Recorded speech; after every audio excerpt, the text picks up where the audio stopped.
In the words of the legendary Lou Gellerman, hello, dog fans, and welcome to the Sound the Siren podcast, because everything matters, including one of our favorite times of the year.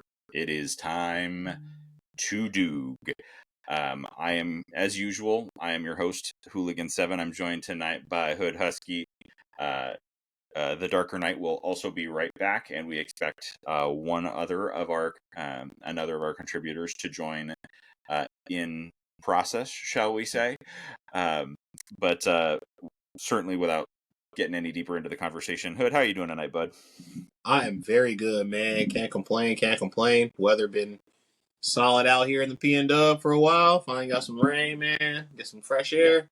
Been amazing, brother. It's been a really nice summer, and I personally, since I live out in the mountains, I really appreciate that we have not gotten up into much above 80 degrees very often, and I've yet to see or smell wildfire smoke in my part of town, and that's a good thing for sure.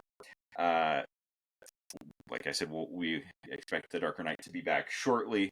So Hood, beverage of the evening. Yeah, Sirski, my guy. So I've been on kind of a little bit of a kick. You know what I mean? I've been on my Negro Modelo. You know what I'm saying? And then as a sidekick, I definitely got the little buzz ball I'm sipping on right now. So it's that kind of night, a little turn up juice. You know what I'm saying? Nice. And we were talking about it a little in the pre-show. I am making a concerted effort to take better care of my health, so I'm going mostly dry for a while, and so it's my turn to represent La Agua, and the it's not Aquafina, it's not bottled water. It's just a good old fashioned Brita filtered water. Come on, that's the best, man. Homemade. Yeah, exactly. I know we each have, or I know we talked about a stupid tweet, but take it away, because I know we got one before we dig into the substance of the conversation.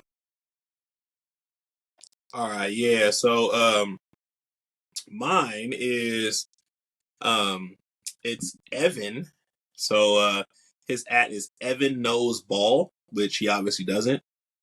But his post says, name a wide receiver who you thought was gonna be good but didn't pan out. I'll start. Rome Odunze. First of all, he was a rookie last year. I believe he had 700 plus yards last year. And then if you know who his quarterback is, that's Mr. Off Script. So there's some, like, I can't remember the unique stat, but there's like a unique stat where like that man didn't even let the ball go half the time. You know what I mean? I think it was like over 20%, at least over 20% of the routes that Rome ran last year. There was not a target, not that Rome wasn't targeted, that no receiver, no tight end, no running back was targeted at all. So that's a lot of throwaways. That's a lot of throwing in the dirt. That's a lot of that's sacks, man. That's rushes. Yeah. So he got to get that quarterback better. Yeah, I also think that's partially coaching. I don't think they had a great offensive system or a great offensive play caller to start last year, and I think that's why they made a change in offensive coordinator over the course of the season. Exactly. So yeah, that's and Ben is good. So Ben Johnson's really good. So we'll see how that manifests itself. Yeah, I think Rome could have a huge second year. I will say in the category of some elite tweets, a lot of things coming out of Falcon social media that's pretty elite. Not necessarily in terms of the humor, but the content is choice. Sheesh. That man on fire over there, Hooligan. That man on fire. Yeah.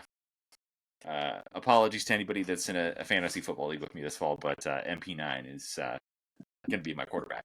He's going to take him in every league he's in. Yep. Can't be any worse than my baseball team is doing, despite Cal Raleigh's best efforts. I'm still in last place in my baseball league, so I'm just going to have fun with it. If I'm going to roll, if I may lose, but I'm going to roll with my dogs. There we go. That's what I do too, man. Helps you. I don't watch the NFL, but outside of rooting for Huskies, so yeah, I'll take them all in fantasy. certainly I can't have a ton of confidence in what the Seahawks are going to do on offense this year. So, right? We'll but, see. but we are not a Seattle Seahawks podcast. We are a Washington Huskies podcast. So let's get after it. When the DarkerKnight is able to join us, and our other contributor, we'll backtrack. really knows more than we thought. We need to be it careful is time to and do. this right. Let's talk about how we see the season playing out. Cut out for us. First up, on the 30th of August, so we are now 24 days away. By my count, or it could be 23 days away from an 8 p.m. kick at Husky Stadium against the Colorado State Rams. Hood, what do you think about this one? We know this one's going to be on the Big Ten Network. So, hopefully not, we won't be interrupted by a NASCAR truck broadcast. So we'll get some good audience for it. But an 8 p.m. kick to start the year. What do you think about the game with Colorado State? I definitely think that, our out of conference schedule and like our non, P5G5 opponents are actually pretty good this year. Colorado State had a decent, year last year. So I think early on I think this is the type of team that gets you genuinely prepared for conference play. It's not some scrub you're just gonna. Obviously I think we're gonna outmatch them, outman them and things like that. But I think you're gonna have some genuine, maybe individual adversity. Maybe you see some O-line members having to bounce back, or some of the young guys getting the reps and things like that. So I believe that this is obviously a win, but I think this is more so try your hardest to get up early, and play your depth. Yep. Yeah. As long as Jed Fish doesn't attend a Coldplay concert the week before and get caught on the kiss cam with Albert the alligator from the University of Florida, I think to throw the program into turmoil. I think this is a win. I think this is a big win. And right on time. Welcome back, DarkerKnight. We're talking about Colorado State I know at the moment. They lost some players What to are the your thoughts pros for this after one? last year. I haven't really done a deep dive on Colorado State, but I'm figuring, especially having this game at home, this is a nice little tune-up early season to see what we really got.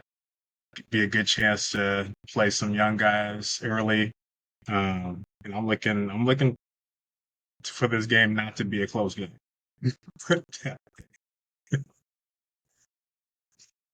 If we are who we think we are this year, I'm looking for this game to be decisive fairly early. Yep. Agreed.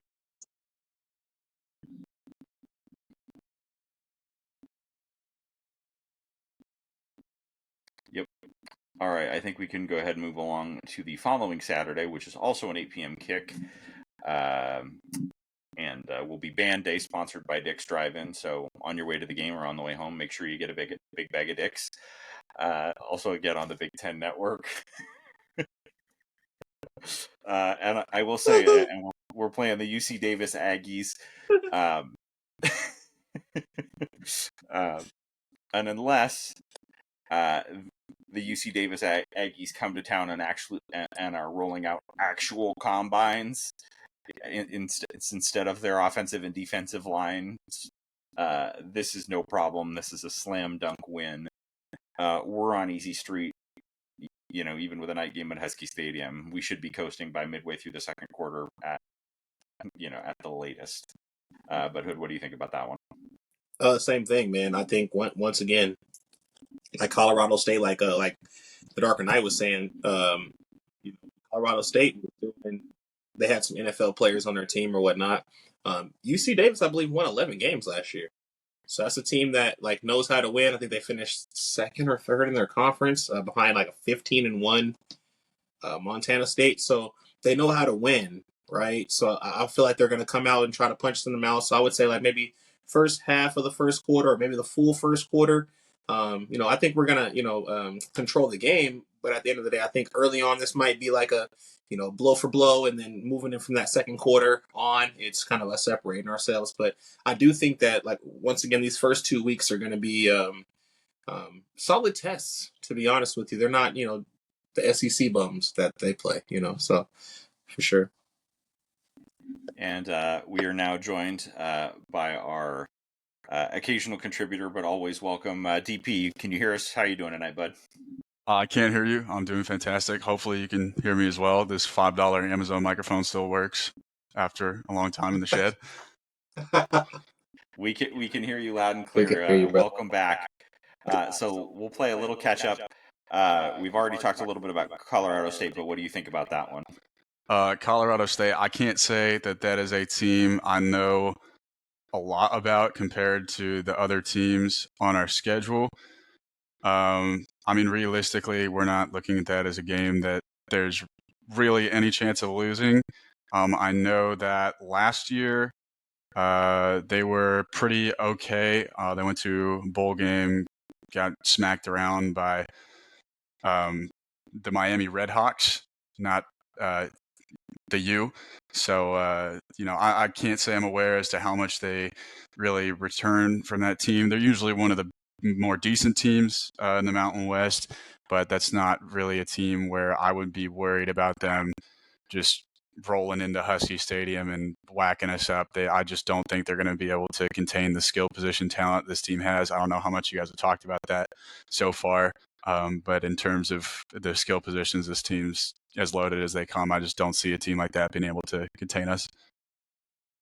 Agreed. So with a loss to the Miami Redhawks in the bowl game last year, one could say that Colorado State was not about that action, boss.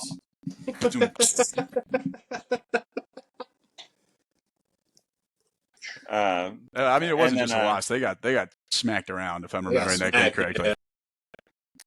And then any other additional thoughts or concerns about the following week with UC Davis rolling into Husky Stadium? That's this UC Davis. Yeah. I mean, if I said I didn't know a lot about Colorado State, I'm not going to make a fool out of myself by talking about a UC Davis team I know absolutely nothing about.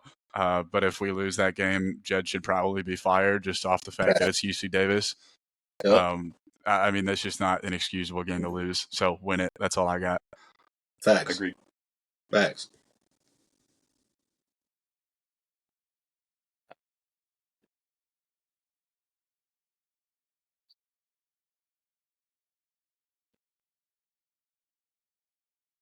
Saturday, September 20th at Washington State. It is the Apple Cup. It will be on CBS. TP, let's hear your thoughts on this one first. Oh, wow. We're jumping in early. I mean, look, with all due respect to my Cougs, who I love so dearly, when you're losing your head football coach to Wake Forest, I think that says a lot about where you are at. Obviously they kind of get screwed a little bit with how conferences shook out, and there's only so much you can do about that, which is probably some of the allure for Dickert. I believe there was a fair amount of loss in the transfer portal. Obviously, Mateer kind of ran us over last year, so I'm definitely glad that he will not be back for this one. They lost a couple of receivers in the portal. The one I'm blanking on right now, name-wise, the injury faker, to Zona, I think, off the top of my head. They lost Wayshawn Parker, I think, was pretty decent last year. He went to Utah. Yep. Obviously, they lost a bunch of guys to Wake Forest. We got, I thought the best player on their defense last year in the portal. So, as far as I'm concerned, it's definitely a team that's depleted talent-wise. I can't say I've been following them super closely in comparison to what we're going to see, in the Big Ten. But first year with a new head coach, losing that kind of offensive talent in the portal, I don't really know how they're going to be able to hang with DeMond and co. And you mentioned that they lost their best defensive player to the portal. Where'd he end up? Oh, I'd have to double check on this one. I believe he's going to be wearing the purple and gold this year, though. Might have to fact check me on that one. That sounds right to me. It sounds like you made a great business decision.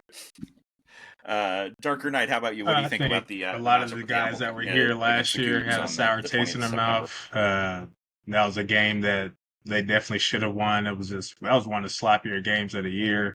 Just blown assignments. Lack of tackling, lack of communication, lack of accountability on both sides of the ball. It was just bad. Play calling was bad.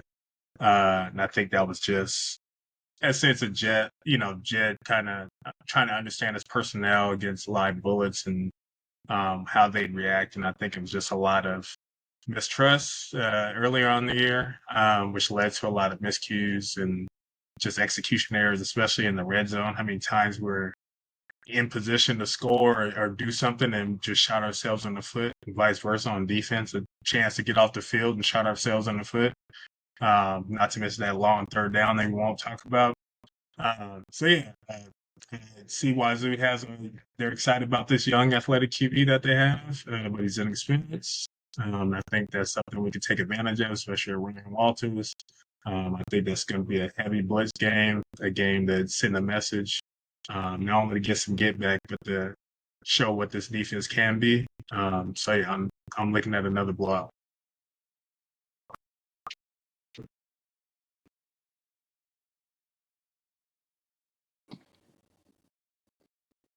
Yeah, man. What do you think, man? DP kind of mentioned their personnel. DarkerKnight kind of mentioned, some of the emotions that are going into the game. And I second both of those. I think, this is personal. So I got a dub as well. And to be honest, I think this is a stat game. I think this game, I think we look a little better here than we do maybe even the first 2 weeks.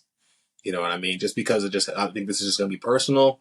And then we're obviously going to talk about it, but I think practice leading up to this game is going to be, I'm not going to say they're going to be looking forward or to next week, but I think practice leading up to this game is going to be about the following week. So, I think this is going to be a stat game. I think we're going to be talking a lot of ish. We're going to be demonstrative in like our demeanor and stuff like that. And we're really going to bully little bro, especially from last year. We have a better team than we had last year. They have a worse team. I think that kind of sums that element up there for me. Yeah, and I think the staff recognizes that the importance of the game the following week goes completely out the window if you fall on your face in the Palouse. My take on this one is flat. We're going to take a page out of the Beastie Boys playbook and kick it. And what I'm saying we're going to kick is that ass. This is not going to be close. This is going to be a big day, I think, not only for Jonah Coleman, but I think this is a game that, I think DeMond, of course, is going to have a big day, but, that's a water is wet.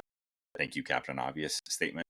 I think this could be a big day game in particular for Adam Muhammad and Jordan Washington, getting some tick at the running back position and really putting it on ice in a pretty convincing fashion. Totally agree with that. I think and it wouldn't be a Sound the Siren podcast recording without a little bit of technical difficulties, but hopefully resolved. And we've got the Darker Back in here. Hood, you were following up on what we were talking about with the Apple Cup. Oh no, I do think you mentioned Adam Muhammad, and I do think the first 3 weeks of the season we're going to get a heavy dose of those type of players. Adam Muhammad, Jordan Washington, some of the backup receivers. We're going to see that, fall camp, spring is talking about rotating the offensive line a lot, and first unit, second unit. I think you start to see kind of some of the mix and action of the offensive line as well the first 3 weeks, just to kind of give some guys reps. So I think everybody who's excited about the young talent these first 3 weeks are really going to get an opportunity to see them. So. Well, we're unanimous in that one that the Apple Cup will be coming back to where it belongs, which leads into a rather large football game for the second year in a row. The defending national champion will make an appearance in Husky Stadium. If you guys don't mind, I'm going to go first on this one and say that for the second year in a row, the defending national champion will lose in Husky Stadium. This is not any disrespect to Ohio State. They have a huge collection of talent. They arguably have the best offensive player in college football. They arguably have the best defensive player in college football. But the key variable to me in this one is they have a brand new freshman, granted a redshirt, but still a freshman quarterback coming to a stadium where the home team has not lost in over 2 years. That will be loud, raucous. The home crowd is going to play a big, a key role in this game. And even as great as the Ohio State receiving core is, and it is very, very good, you've got a couple of velociraptors at corner. Some long athletes, and we talked about it, I believe, in our last episode from a couple of weeks ago about the talent and the variety in our safety room to help address some of that issue. And then at the end of the day, they replaced a ton from the rest of that team that won the national championship. This is not last year's Ohio State coming to Husky Stadium. So I think this is a big signature win for Coach Fish and for the Huskies this year. Who wants to talk about this one next? I'll go. Yeah, I'm right there with you, man. I'm on record saying the same thing, bro. I do think that this one is a dub for sure. I'm obviously not for sure, but I mean, I think huge variables here are definitely the atmosphere, are also just having a young quarterback as well, and then also too, even on the offense and defensive side, there's going to be a lot of guys that are asked to contribute full time now. They're not rotational pieces. You know what I mean? And we've seen, we know they have NFL prospects all over that defense, but at the same time, a lot of those guys will be able. It's week 5, right? A lot of those guys will be able to be kind of manipulated, especially when we've probably been vanilla for the first 3 weeks. Also, too, I think there's a cool variable, too, is like playing Texas week 1. If Julian Sand ends up having a tough game there, now you start to hear outside noise. You know what I mean? Now you're like, oh, what about Lincoln Keenholz? And don't have a tough games after that either. So I think you're going to have a lot of like narratives floating around, things like that. If we're both undefeated, I think it's going to be a marquee game. So, and Ohio State's very used to, going into places and feeling like, people have a target on their back. But they did that last year and lost. You know what I mean? And I would say if you just kind of watch Will Howard's last play, that was a composure play. So I don't care if it's Ohio State, right? There's still elements of composure that need to be, taken into account on the road. And that's an extensively experienced senior quarterback. Yep. And it's every bit as similar, if not, it's obviously decibel record. We're higher on that scale than Oregon. So it's going to be even louder in Seattle. DarkerKnight, what do you think? I agree with you, Hooligan. I think for the second year in a row, national championship team, the previous winner of the national championship goes down, coming into Husky Stadium. I think it speaks volumes coming off that great of a high of that year they had when going into camp. They don't know who the starter for their week 1 opponent is going to be. I think that's huge. Not only, preparing for your season, but, the team having confidence in guys. I don't think they can really say that. It may be quiet around there in Columbus where they don't want that to get out, but Ryan Day typically has a pretty telling tale who he wants to start by now. The fact that he doesn't kind of reminds me a lot of that Missouri bowl game when he was scrambling and shuffling guys in and he was unsure. So we could see 2 quarterbacks in that game, which speaks to a lack of confidence as well. They have some holes on their offensive line, obviously losing guys to the NFL. They are talented, especially out wide. They likely have the best wide receiver corps in the country, if not the Big Ten. So that's going to be a big test for our secondary, especially us rotating some new guys in, trying to show them different looks with Ryan Walters. But also Ryan Walters was one of the last guys when Ohio State came to Purdue, kind of showed some things, even though he didn't have the talent to really play with them, but give them a hard time.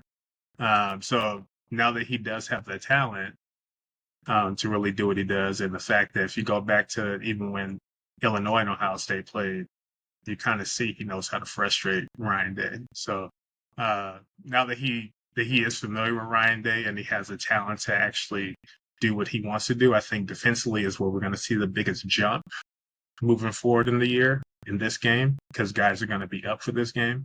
And offensively, I think this is the game where Jed has a chance to be in his bag. Similar to Michigan, where he couldn't afford to make mistakes. He didn't. He called an efficient game, kind of opened up everyone's eyes around campus. Like, wow, okay, I see the vision now, especially coming off the rough games we had to start the year last year. But coming off the momentum, knowing who your established quarterback's going to be, knowing that you have the playbook, you can open up fully. You have the guys both outside and in the backfield. You're deeper. You have a better offensive line where you're going to trust those guys to stay upright and give them on time. And I think Demond can pick these guys apart. I see a big game from Jonah, and I see Washington winning by a touchdown. Nice. DP, what do you think? Yeah, y'all respectfully are a bunch of Doog-ass motherfuckers.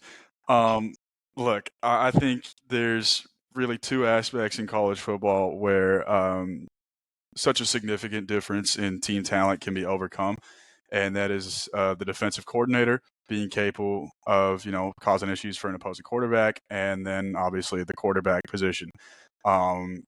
I would say that if there is, any realistic shot at winning this game, is the fact that you got Damon Williams under center versus Julian Sayin or St. Clair. St. Clair had some pretty fucking good film. He's a top 10 player in the country for a reason. He's talented, but that's always tough when you've got a guy who's not got a lot of experience coming into a pretty loud environment. But yeah, I mean, looking at this team, I don't think they're quite as good offensively as a lot of people think they are. There's obviously talent out the fucking wazoo all over the defense, but offensively, if you look past the quarterback position, James Peoples was all right last year at running back, and they brought in C.J. Donaldson, who was also all right at West Virginia.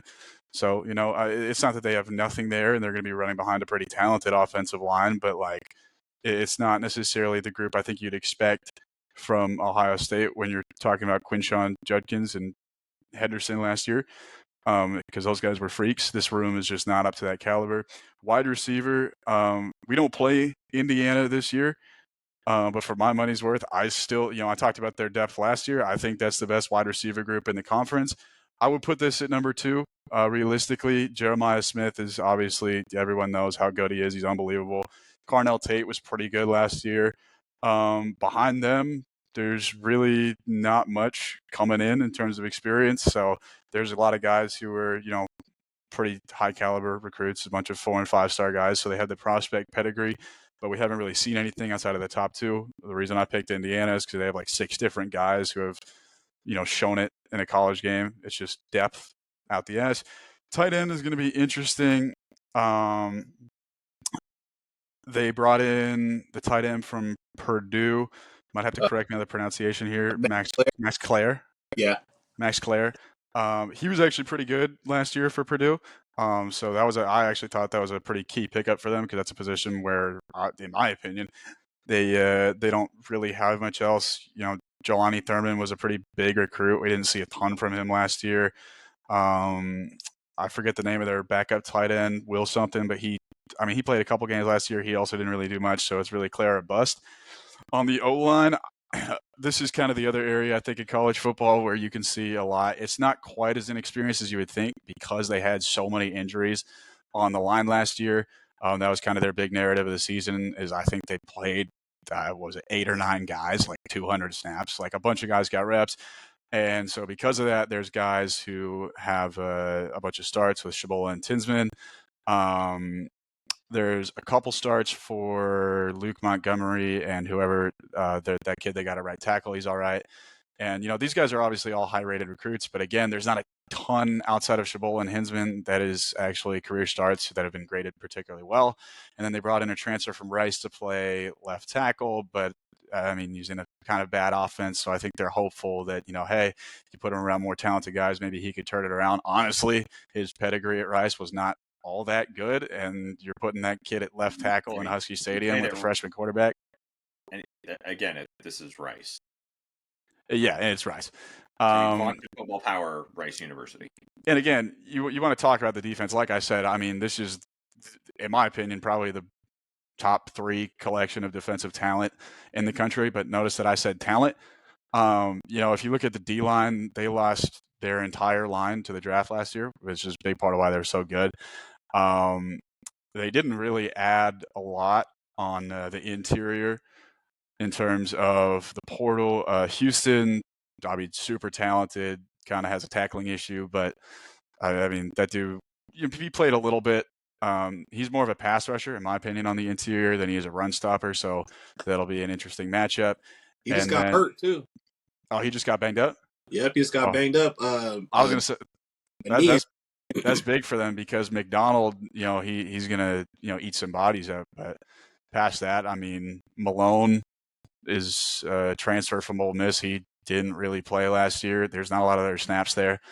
On the edge, they're really relying on Bo Atkinson from North Carolina to be an every down guy, which, look, he's talented. He got a bunch of sacks last year as a pass rusher, but he's never in his career been a 3-down guy. He's the guy who has enough talent rushing the quarterback to where if he's able to stay on the field on first and second down, sure, he's going to be a big time player for them.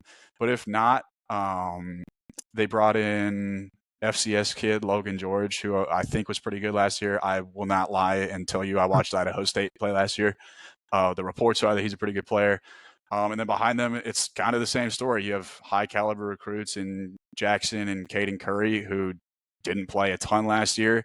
And, obviously they're behind JT Tuimoloau and Jack Sawyer, so they're not going to play a ton, but there's just not a lot of experience there. Linebacker, there is more experience. Shoney Styles, very good player. Don't really have much to say there. He's a former really high-rated recruit. He played pretty well last year, I thought, after moving from safety. I think Arvell Reese is their other starter. I think he's going to produce. He didn't play a ton last year, but from what I saw, he's a pretty good player. And then the depth is just wildly unproven. They brought in another FCS kid in Ty Howard, and I think CJ Hicks is the only other player here who's played at all. Correct me if I'm wrong on that. They lost 2 corners. Jermaine Matthews, I think, was pretty good last year. So he's probably going to play. I might pronounce this wrong. Igbinosun was pretty good last year. He's the most experienced guy on this defense, I think. He's a hold merchant. Yeah, you can. He's going to get a little handsy, but he does have, a lot of experience, so he gets away with it. He's got like a shitload of starts. I'm almost done. What you're saying is that we're good safeties. Igbinosun is how Ohio State says Will Johnson. Igbinosun, thank you. Sorry? Yeah. I was saying Igbinosun is how the Buckeyes say Will Johnson. Igbinosun, I apologize for that. I'm really high right now. I can't be drinking for this because I got a big thing tomorrow, but I am stoned to the bejesus. So, and then nickel is actually a question, and it's a position that has, obviously we've seen it rapidly grow in importance at the NFL level. And as we know, kind of the way the college game works is as we see something happen at the NFL level, all of a sudden the recruits in the college ranks populate with what's needed. And they're not quite there yet, as far as I'm concerned, with nickel. Sonny Styles' brother, Lorenzo, might end up at nickel. Aaron Scott was a big-time recruit in 2024. Devin Sanchez was, I think, the best corner in 2025. Devin's going to play? Yeah, he's probably going to take one of the spots. Yeah, he's probably too talented not to. But again, you're relying on a kid who's never played in college football. And then safety, we all know who Caleb Downs is. I would argue that's the best defensive player in the country. I'll stand on that one. We have absolutely no idea who's going to play next year. DP. So brave. Thank you. I really appreciate that. That's I was really spicy take. Going out on one limb with that. It's Malik Hartford and Jalen McLean, I think, competing for that role. They're both talented and played decent in spot action last year. So that's kind of the whole team right there. I just went like 10 minutes on that. I apologize. But, the story is pretty clear. We got talent out the ass, and experience, I think, is an issue. We're getting them early in the season, which is going to play to our advantage as opposed to catching a team that's, picked up late and gotten all those reps in. For me, it's just going to come down to where they end up being on the defensive line. we're going to get a pretty good idea early of who they are on that side of the ball, especially with the defensive front, because the talent is there and the pedigree simply is not. If they're not able to handle the run on early downs, we could run wild on them. We obviously all know that really the question mark on our team this year is the offensive line, so that's going to be the key to the game. At the end of the day, I think I trust Ohio State to develop a defensive front more than I trust us to have a strong offensive line, so that's why I'm picking them. But, like we said, there's definitely question marks here. As talented as this team is, and I really do want to emphasize that, I think this is one of the most talented teams in the country. We're getting them early, and they have a lot of things that they need to figure out before they get really deep into the conference, so we could be catching them at the perfect time. Yeah, that's my that's my thought. I respect that shit. Yeah, my confidence, and I'm not saying that, it's 95% we're going to win this football game. This game I think is going to be a hard-fought, close game, and even if we lose, I think it's close. I don't think we get blown out, unless the offensive line has not taken a step forward from last year at all, and I would be shocked and very disappointed if that were to be the case. If we were playing this game in November, I'd have a lot less confidence. To your point, DP, I'd have so much less confidence if we were playing this game, the week before we played Oregon or 2 weeks before we played Oregon. If, Purdue and Ohio State were swapped on our schedule, it's a whole different conversation because they do have a good staff. It is they're one of the 5 most talented teams in college football. That's the case every year. But I do think that the home field advantage, particularly early in the season, while they're still figuring things out, plays a huge role in this game. Yeah, and if we have a shot, I do think that's what it is. Agreed. I think Damon kind of shows out here for sure. I think this kind of solidifies who he is. Win, lose, or draw, I think, he just kind of shows out. So, yeah, it's definitely a trenches game. We'll see the steps we've taken, as the season progresses, but this is obviously a huge test. Knowing these guys got not only just the pedigree, and you got such an amazing coach like Larry Johnson who's going to develop you, but like that Big Ten weight room in the trenches is different. I know we got guys who put on weight, who come from different places, but having those established guys in there, whether they were backup depth pieces or not, it's going to be huge. So being able to go toe-to-toe with them as much as we can or scheme around that is going to be huge. So I think that's what we got to look forward to. Yeah, I think that's a great point. And scheming it as much as you can, keep the ball or keep the play away from Caleb Downs. I think that's something that, we're,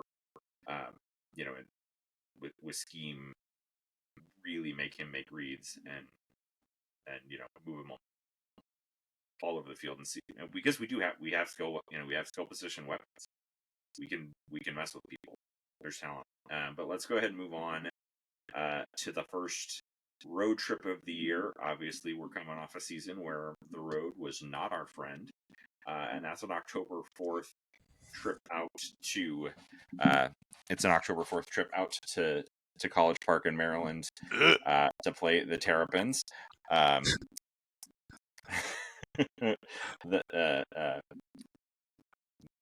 The Fighting Turtles.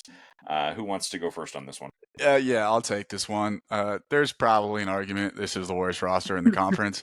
I know we were utter ass cheeks on the road last year, but I mean, dude, you can't lose. I mean, look, at quarterback, you're talking Justin Martin, who was butt booty ass cheeks at UCLA. And then Malik Washington was a pretty highly rated recruit. But again, I mean, you're just like, hey, kid, come save this absolutely dog shit roster. Good luck. I will say I actually like Nolan Ray. I think he's a good player. He bounces off tackles. He's actually kind of reminds me a little bit of Jonah in that regard. I think he's a good player. Their wide receiver room was good last year. They brought in the kid from Oklahoma. Octavian Smith's fine. And then there's really not much else to talk about there. They brought in Fleming from Georgia State. I think he's actually solid. The problem is this offensive line. I mean, I'll let someone else take this if you guys really want. I believe the term that we use is ass, and I'm saying that as a Washington Husky fan who had to watch our line last year. They do bring back a couple starters, I guess. There's a little bit of talent here. Yeah, I mean, I'm just not really impressed Are you with. sure about that? Yeah, no, I'm sure. And if you thought that was bad, wait until you get a look at their defensive depth chart. I think they return, yeah, I mean, just absolutely nothing on defense. And you can return absolutely nothing on defense if you're stacked. I'm going to read out some names for you real quick. Cam Rice, Sidney Stewart, Daniel Wingate, Jamari Glasker.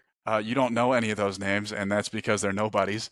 With all due respect, these are Division I athletes, and obviously they're competing at a much higher level than pretty much any of us and anybody listening. But I mean, you guys, listen. With all due respect to the Maryland Terrapins football program, I would be very, very upset if we found a way to lose this game with just the complete lack of returning talent anywhere and just the total situation and talent pedigree. I mean, respectfully, they're trying to build something over there in College Park, but the key word is trying. Yeah, I think this is a nice rebuild year for them. They lost basically their best players on offense and defense. Like Roman Hemby, I think too. Like their best receiver and receivers. Yeah, I think this is a dub, and I think it generates solid momentum. You know what I mean? As far as on the road, like Wazoo is a road game, but it's whatever. I think this is your first, you're 2-0 on the road here, and so you finally kind of get over those road woes, and kind of get your second road win. But this is like a Big Ten road win, so I got this as a win for a lot of the reasons that you said. I definitely think they are the worst roster. Them and Purdue are definitely the two worst rosters in the conference, in my opinion. Northwestern's up there, but they got decent quarterbacks. So, but yeah, I got this as a dub as well. Yeah, piggyback up what you guys said. I mean, Mike Loxley's going to find a way to sling the football around. That's what he's known for. He's a really bright offensive mind. I know he brought in Pep Hamilton to kind of shore up a lot of that, add some play action, some West Coast to his spread offense. So I'm curious to see what that's gonna do to them. But yeah, I mean, bringing in Jalil Farouk from Oklahoma, kind of was a decent move. He's a good receiver. He's got talent, but not really a lot around him. So I think their offense is a great idea, but I don't trust them to put it all together. I think their identity this year is to try to outscore everyone, and it's just tough to do, especially in this conference. So I see us going in there, especially with that dog-ass offensive line they got over there, bro. Yeah, I see this as a statement win. Our offensive line's important in football. Hey, bro, you watched Will Rogers last year? A little bit, yeah. And we will say that, obviously Malik Washington, it will be interesting. It's a team that I'm going to keep an eye on, not out of an over amount of concern that we're going to lose to them, but just, highly touted quarterback, good offensive system, to your point, DarkerKnight, see what that looks like. I think this is, anybody expecting 8 or 9 wins from the Maryland Terrapins this year is dumb. Got shells over there. You said it. So I think we're unanimous that this one is a W. It's ass. No ass. All right. And then coming back home the following week, we've got an opportunity at revenge from last year of a game similar to the Apple Cup that we kind of gave away with both hands. And that's on October 10th. So a Friday night tilt against the Rutgers Scarlet Knights, who have to come from Piscataway out to Husky Stadium for a 6 p.m. kick. Slated to be on Fox Sports 1. Ethan Kaliakmanis is still there. Kyle Monungai is not. Mohamed Toure is not. Greg Schiano is doing good things at Rutgers. I'll just start because my thoughts on this one are going to be brief. Greg Schiano is doing good things at Rutgers, and their overall talent level is continuing to rise, where they can be a consistent middle of the conference type team. That said, if we have any kind of season like we aspire to, or a step forward from what we were last year, there is no way in hell that Rutgers comes across the country to win in Husky Stadium, particularly, we're in a situation here where we've continued our home winning streak. And you're saying, and most of us were predicting a win against Ohio State. I'm not going to sit here and predict a win against Ohio State and then lose to Rutgers at home. Get out of here. No, this is a dub. Yeah, I got it as a dub too. I'm not going to go up and down their roster. What I will say is I do think that they, albeit while people may not know their names, I do feel like Shiano does a good job of developing and making sure people play his brand of football. They tend to be pretty disciplined, and for the most part, not beat themselves. So, with that being said, I still think this is a dub. I think once again, this is another personal type of a game.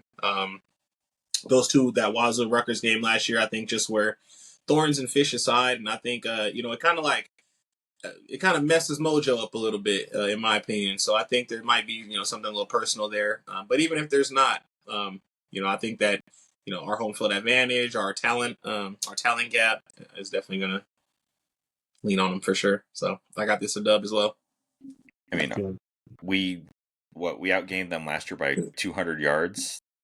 We're a much better football team this year. But go ahead, DarkerKnight. I respect. I mean, Greg Schiano's one of the handful of coaches in this conference that I always pay homage to and show respect to. This is what he did not only in the NFL, but when he developed, young players and the, future stars. When he had the Mike Tills, the Ray Rices, the Kenny Britts, he recruited the McCourty twins. Like he knows talent and he knows how to get the most out of his talent. So I'm not going to sit here and say this would be an easy win, especially coming across country. He's going to have that team ready. But yeah, I mean, we kicked ourselves so many times while we were down last year in this game. I mean, you get dumb penalties, you miss 3 field goals, you outgain them. I mean, this is not only a revenge game, but a get back game, but a stat game. Yeah, I'll yap less on this one, but I will actually say that in terms of what they're doing on the offensive side of the ball, I'm quite a big fan of what they did this offseason. Kelly Ekmanis is back. He's not going to cut you up. He's not going to make a ton of mistakes, which I think is probably what they need with the personnel on this offense. So real quick, I really like their running back room. Antoine Raymond's good. Sam Brown's good. You do not know who C.J. Campbell is. That was one of the most underrated transfers in the conference for me. He was really good at FAU last year. Yep. Their wide receiver room, not super deep, but Ian Strong was pretty solid last year. Yep. They're going to have KJ Duff, the giant, on the outside. And then they got Sheffield from North Texas. He's going to be pretty decent for them in the slot. They brought in the kid from Charlotte, who I thought was pretty decent at tight end, and they got Kenny Fletcher coming back from injury. The offensive line was a lot better than people thought last year. They actually have a lot of experience there. So offensively, I really like what they're doing. Their issue is going to be defense. Specifically, there is not a lot going on in the interior of the defensive line in the linebacker room. Their corners are pretty okay. Cam Miller was one of the bigger players Penn State lost, so he's going to just kind of walk right in. Masco's pretty good. And then they brought in a Marshall transfer, Henderson. He's pretty good. So I like their cornerback room. But yeah, the linebackers, interior defensive line, big question mark. And with what we have in the backfield, as soon as you see that on an opposing roster, it's like, good luck. Barbecue. Have some fun with this one. Sorry? Oh no, I said it's barbecue chicken. Oh, barbecue chicken, absolutely. What I will say is just a quick little shout out, man, to he was wearing like 82 for his first 3 years on campus, but Jordan Walker, I think he changed his number to number 1. He's gonna be a dog on their front. I think he's like 6'5", 270, something like that. He's gonna be a name to kind of watch out for, but I don't think he makes as much of an impact as enough to win their game for them. But yeah, just a name for people to watch out for. Yeah, he was pretty good off the edge last year. I don't know if he's going to start because they brought in O'Neal from James Madison. And then they have Jordan Thompson in there as well. But I think he was one of their highest pressures last year, so he's definitely got a chance to make an impact. Definitely popped on tape, at least for me. Hooligan, you're muted again. moving on to our second road trip of the year, back to Ann Arbor, a place that we were last in 2021. Michigan will have a little bit of revenge on their minds from the result in Husky Stadium last fall. Who wants to go first? Talking about the trip to the Big House. I'll take this one. I believe I picked us to beat Michigan last year. If not, I said we had a very real shot at winning that game just because of the lack of returning experience. I actually kind of see this one the other way. I think this is a team that maybe not enough people are talking about in terms of what they have on their roster. They kind of had the same question mark as last year where you're like, can Bryce Underwood be the guy for them at quarterback? But that is a much stronger pedigree than they had whatsoever in their quarterback room last year, which we talked about ad nauseum on the podcast. Justice Haynes, very much like him. I think he's a very good player. Didn't see a ton of time at Bama, but I think he's going to be one of the best backs in the conference. And they got Hester from UMass, who was pretty good. Wide receiver, they brought back, I want to say Moore and Morgan, and then they got McCulley from that Indiana wide receiver room that I've obviously talked about how much I like it. I think it's a very good player. They were pretty stacked there last year, so I didn't see a ton of PT. Tight end, they're pretty much always going to be good at tight end. They're not stacked here. They got a former Bellevue High School grad, Hooligan Hansen, there in the room. I don't think he's going to start, but I think he probably should. I think he's the best player in that room. The offensive line is going to be better than last year. They kind of have the experience problem again, but I think it's a much more talented line. And then, defensively, we obviously know what they're about. Their problem was really the offense last year. They're bringing some guys back, and I think Derek Moore is going to be a guy for them this year. I think Barham's going to be a guy for them this year. I think Jair Hill is a stud. I think Rod Moore, obviously he missed last year with the ACL, so that's going to be really big for them getting him back. But the question mark for them is really the offense, and I think the offense is just a little bit better than people think. I honestly think this is one of the 5 or so most talented teams in the conference. I'd put them kind of up in that tier. For me, this is a roster that I look at as being pretty much hand in hand with Oregon. In terms of just kind of the talent pedigree here. There is a little bit of an experience problem, but I think they have less of a quarterback issue than last year, and I think that's going to be the difference. Dude, I'm like nail on head, man. Like I'm right there with you. I think it goes to kind of that Ohio State conversation as well, where it's like, you had guys perform for you last year, you get drafted super high as far as the defensive line, but you have like size and talent to kind of supplement this year. They're going to have to prove a lot. Like Eno Etta, you obviously got Ernest Hausman coming back. I think guys like Zeke Berry are definitely going to take that next step. Curious to see who's going to be the other corner alongside Jair. I think Mangum. Metcalf, maybe? Yeah, TJ Metcalf? TJ Metcalf, he played at Arkansas.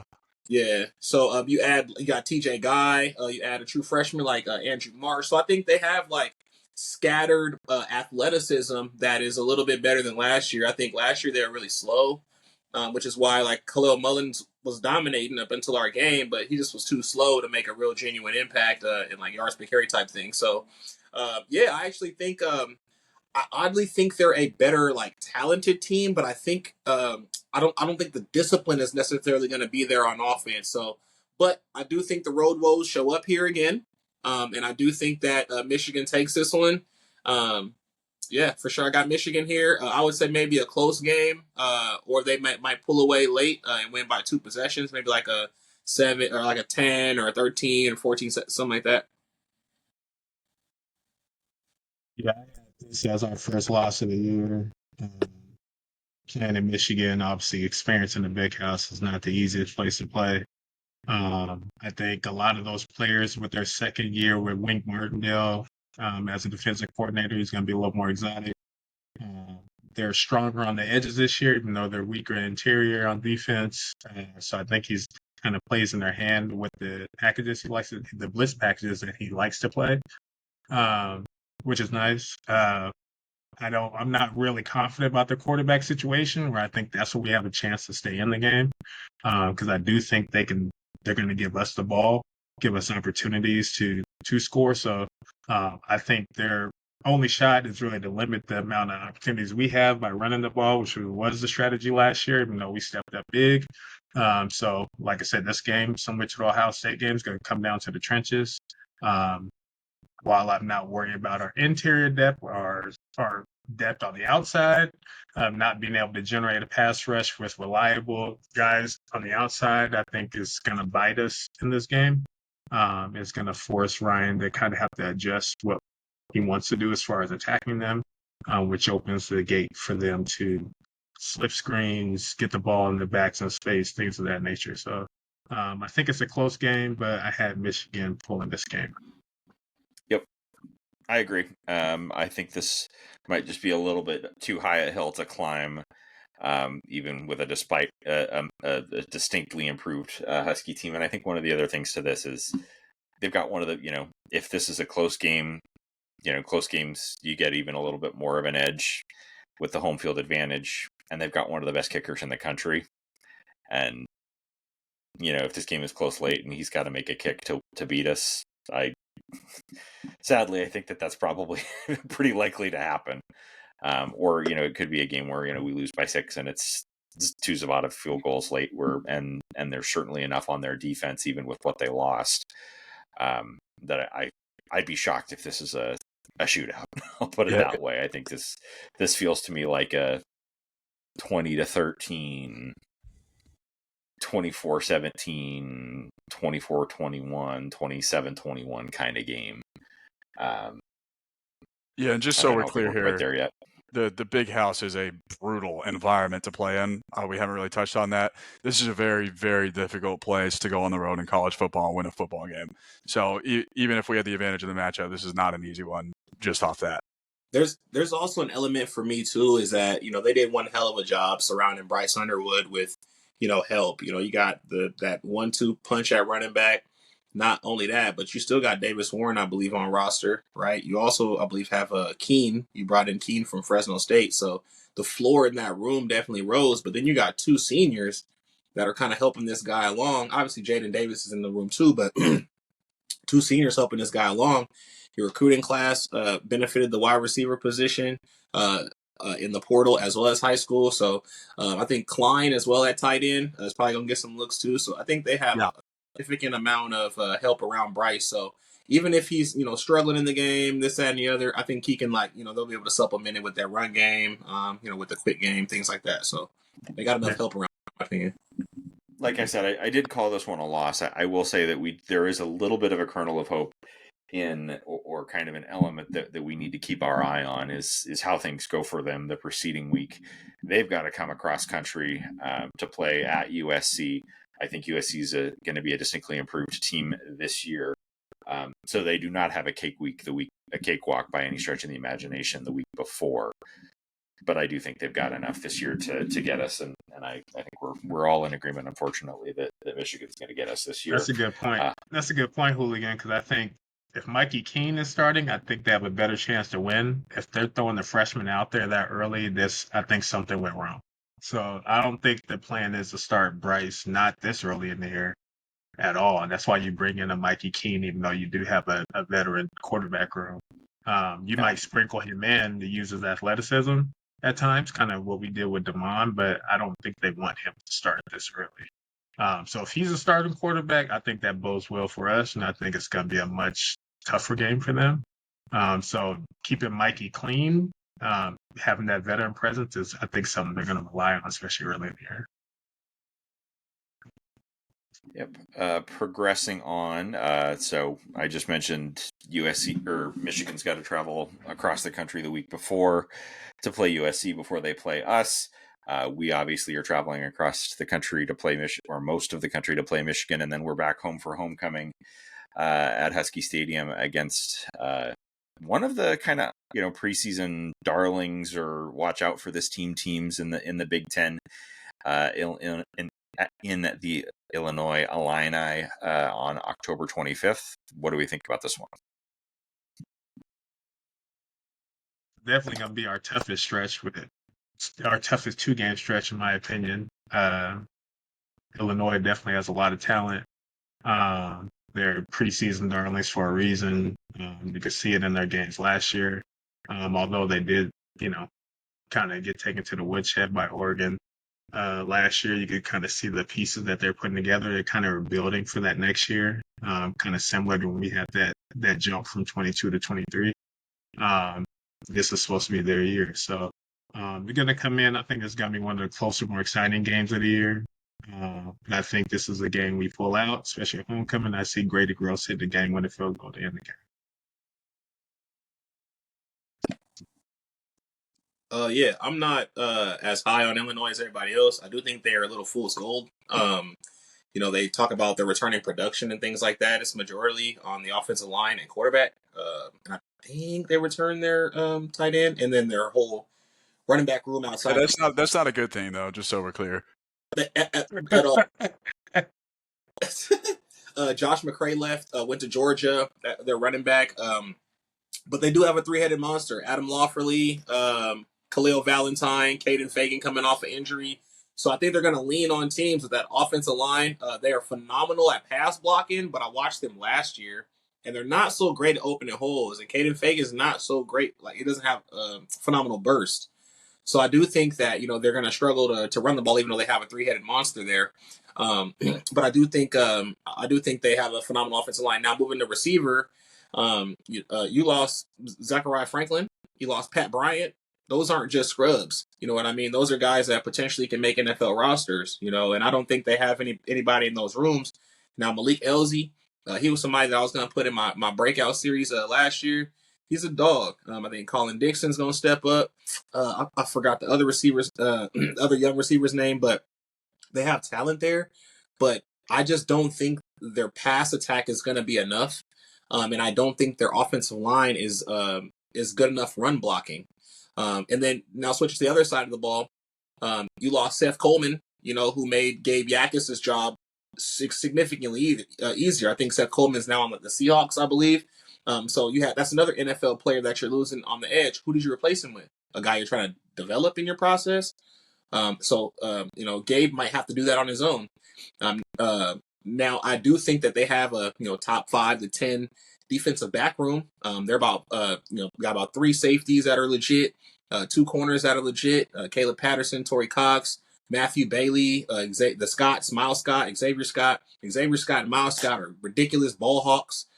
So I do think that the way this style matches up, if we're not running the ball and bullying them, then I think that this can be a tough game. If we're trying to pass the ball on these guys and try to we're 5-1, 6-1 at this point. If we're trying to appease awards and all those kind of things, I think we can get kind of caught slipping at moments. But I think Illinois is fool's gold. I don't think they'll be able to score enough points, and I think our home field obviously is going to prosper there too. So I got this a dub as well. Yep. DarkerKnight. I'm piggybacking off what Hood said. I get it. Like you get Luke Altmaier. They have the names, premier positions where you think that they're going to be competitive, and a lot of people have this as a really dark horse CFP team. So we'll see. Personally, looking at them, I see the talent, such as Hood said, especially in the secondary. Offensively, I just don't see the firepower, especially losing players like Pat Bryant and guys who made an impact last year. I don't think Luke is one of those force multipliers who's going to overcome a lot of deficiencies. So I think he plays well within structure. But when they do struggle to run the ball, they also really struggle to pass the ball and spread you out. It's a typical Brett Bielema team. Kind of similar. He likes to use the running game, like when he had his 3-headed monster back in Wisconsin with, Monty Ball, James White, and Melvin Gordon. He wants to be able to run the ball, control the clock. And if we can stop the run, I think we can make this game ugly and we can get out of hand. I had it close out of respect, based on preseason things, but I do see us winning the game.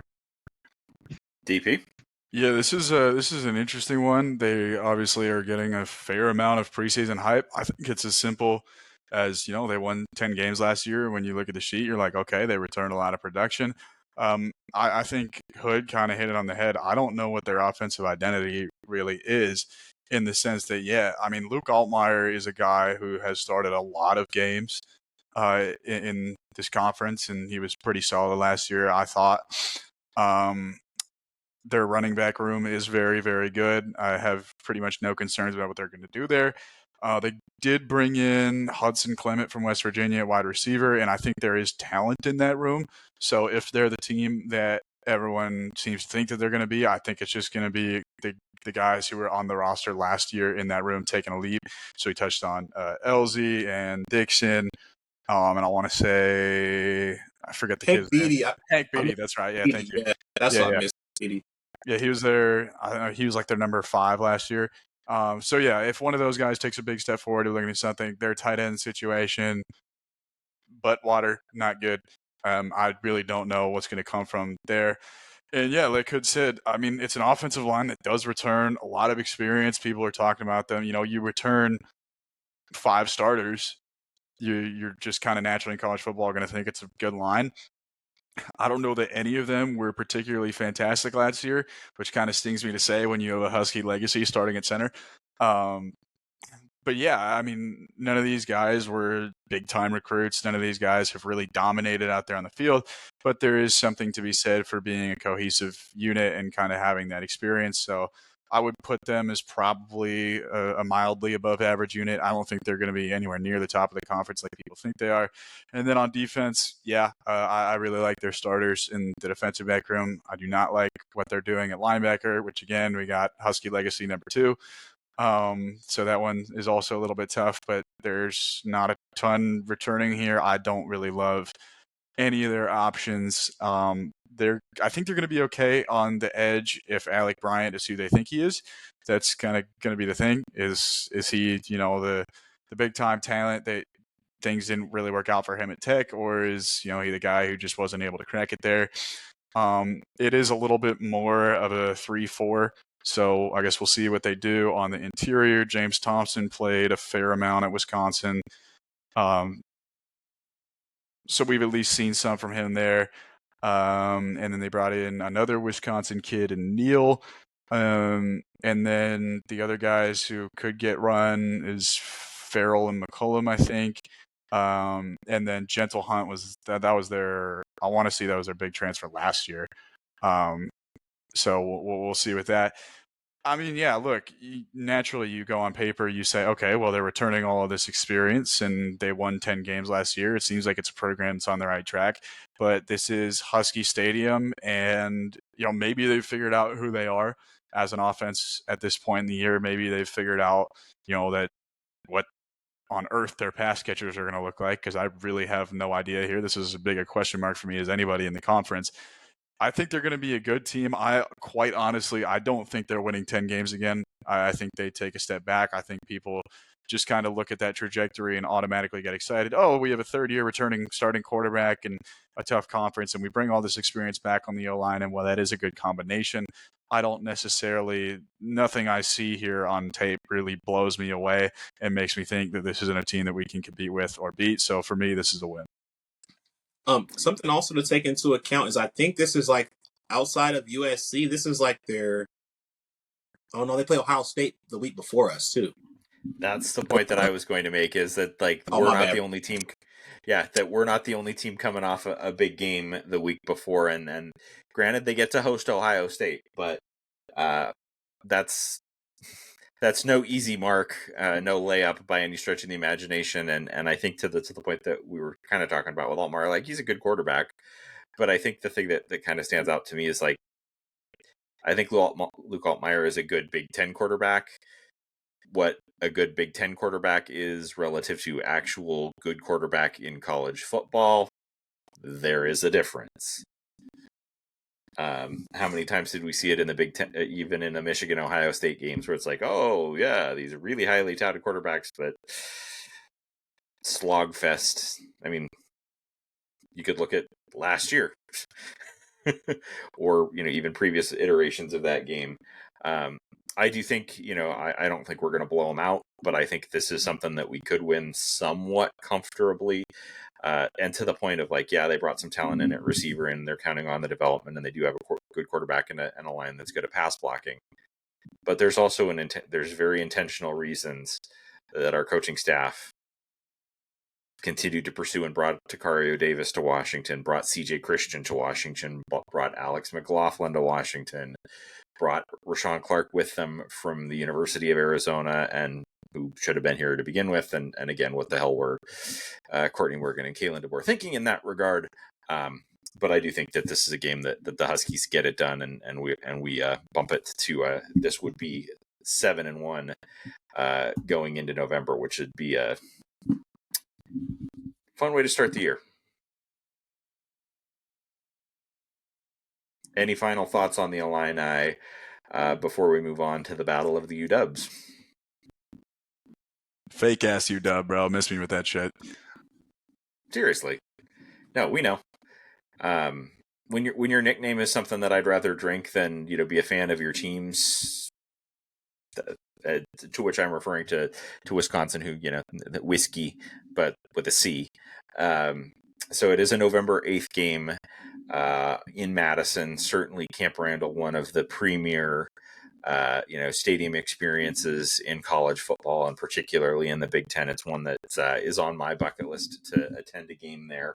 I'm not going to be able to make it this year, but the scheduling gods did the Wisconsin Badgers absolutely no favors.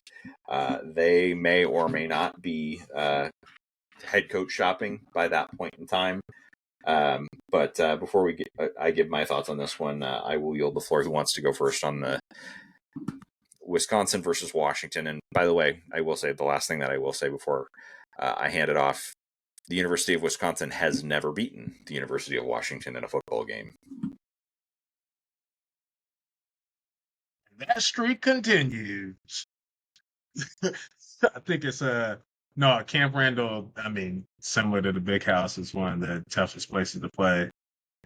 They gave Oregon everything they wanted last year. If they had average quarterback play last year, they beat Oregon at home. So it says a lot about the way the team's constructed. Although Luke Fickell isn't the best or hasn't had the best go of it this run with Wisconsin, we know what type of defensive mind he is. So I'm anxious to see what they bring back and or what he's able to do. So I'm not going to just downgrade him, especially playing at home. I think especially after a big win against Illinois, we could be due for a letdown game going cross country in a hostile environment, especially if this is more of an evening or night game. So I have this one as a close loss for UW. I just think it's just a letdown. I don't think it's anything where Which we one? get blown out. You said it's a close loss for UW. Which one? For us, I think it's a close loss for us. I think it's just a letdown game coming off the high of Illinois. And yeah, it's just one that, it's a game where the ball bounces weird and you're in a hostile environment, you're on the road again, and the road just kind of proves how tough it is in this conference. So I'm going to chalk this one up as a close loss. Yeah, I don't know if I'd even call this a letdown, to be honest with you. I think Wisconsin is better than they're being given credit for because it's not a lot of high-profile recruits. But I think in college football, you have to look at, returning production, and I think you have to look at how those guys have actually played when they've been on the field. And to be quite honest, I think there's more here than people think. Quarterback is, the question. They were obviously butt, booty, dick, and ass last year at that spot. They brought in Billy Edwards and Danny O'Neal. So they're kind of hoping that one of those guys is good. That's going to be pretty much their prayer there. Edwards is okay. I don't love him. I think he's fine. I think what is going to make the difference for this team, at least offensively, is I'm a big fan of what they're doing on the O-line. There's returning experience. There's returning production. It's been pretty typical of a Wisconsin Badgers football team that their O-line is good over the years. I don't see that changing here. The one thing I think you might be surprised is there's not really a ton of returning production at the running back spot. I think there's talent there. They just don't really have any experience. So we'll kind of see with that. It's going to be boosted because I think this is going to be one of the best lines in the conference. Vinny Anthony at receiver is a player I like. I don't think he's a true number one in the sense that he's going to take over a game. He's just going to beat you deep once and call it a night, maybe twice. You never know. I think we have the length and talent on the defensive side of the ball to be able to handle him, so that's going to be big for us. Past that, Joseph Griffin Jr. was ineligible last year, I want to say. He's a decently experienced guy from BC. There's definitely question marks here. There's definitely question marks at tight end. I think the defense is better than people are giving credit for. They're not returning as much as you'd like to see on the D line, but they brought in a bunch of transfers. They brought in Suggs from LSU. They brought in Perkins from the FCS level. They're bringing back Barton, who's like a 17th year starter at this point. So, I mean, he better be good. On the edge, I very much like what they're doing. I think Daryl Peterson is a very good player. I think Cheeks is talented. Just so we're clear, I'm talking about Sebastian Cheeks here because I've been using Cheeks as a verb this entire North Carolina. I've seen some talented Cheeks too. come on, bro. Yeah, you know what I meant though. And then it's a bunch of transfers, so we'll see how that goes. Nicholas Clayton's a guy I think they're pretty excited about on the edge as a freshman. Linebacker is going to be interesting. Curtis was pretty cheeks at USC, not great at Wisconsin either. So we're gonna see from there. Allegro was actually pretty good last year, if I remember correctly.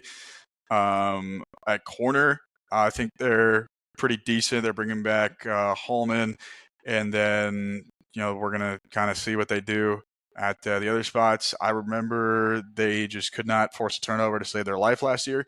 I don't see a ton of ball hawks in this room, so that's probably going to continue to be an issue. Safeties I like. They have two good safeties, and we'll see from there. Brown and Preston Zachman, I think, are pretty good.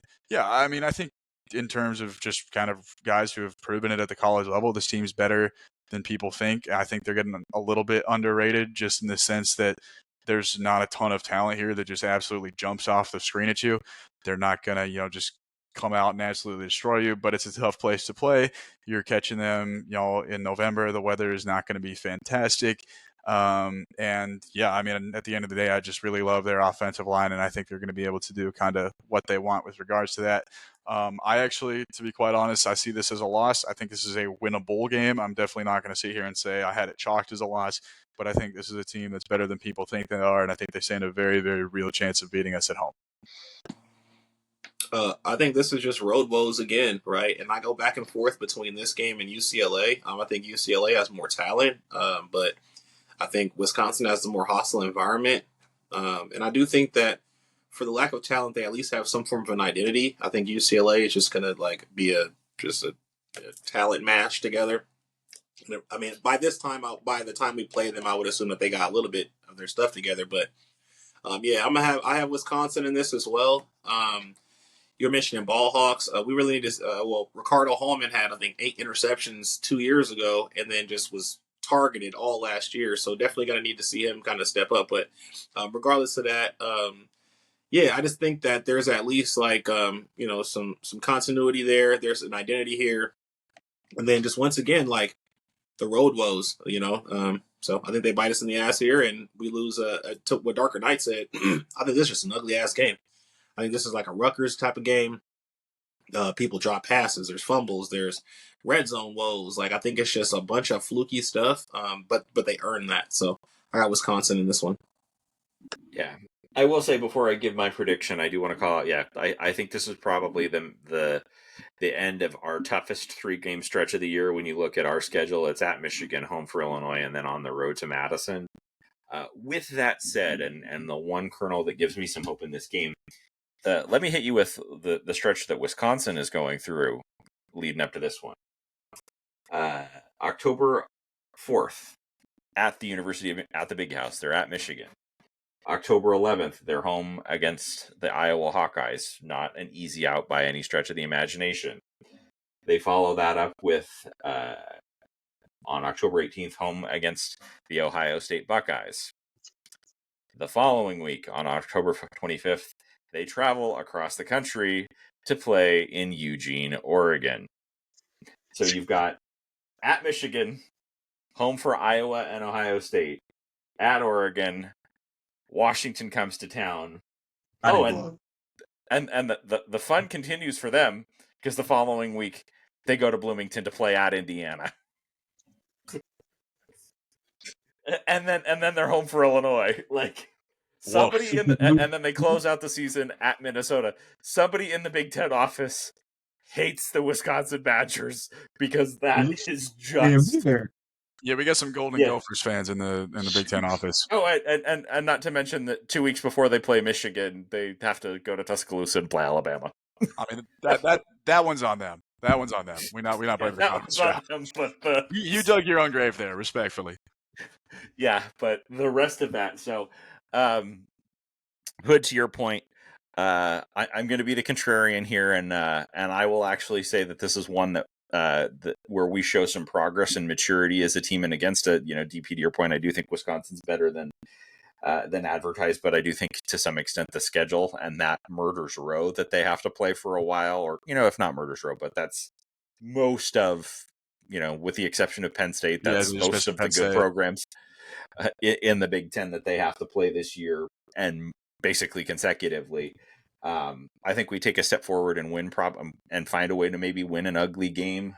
I could see potentially DeMond just making a play in a slugfest late, and finding Denzel down the sideline for a big game that sets up either a game-winning field goal or find Denzel down the sideline for a game-winning score. I do think we lose a game on the road in November. As much as I hate to say that, but I don't think it's this one. So I'm gonna take this one as a Husky win, moving our all-time record against the Wisconsin Badgers to 5-0. And so, which will take us on to the following Saturday, the Purdue Boilermakers, not the drink, the engineers of trains, the Purdue Boilermakers come out to Husky Stadium. DP, it sounds like you've got some opinions here. What do you think of Barry Odom's squad and their chances to beat the Huskies in at home in Seattle? Yeah, I mean, Hood kind of said it earlier while I was crapping all over Maryland Terrapins. I mean, if there is a roster that is as bad as Maryland, it's this one. I mean, with all due respect, you are bringing back absolutely nothing in terms of snaps. You got no one who's really proven their ability to play at a high level on the field. And, I mean, it's probably not very easy to recruit to Purdue, but they haven't done a very good job of it. So, I mean, yeah, there's but they'll tell you that was just our defensive coordinator. Yeah.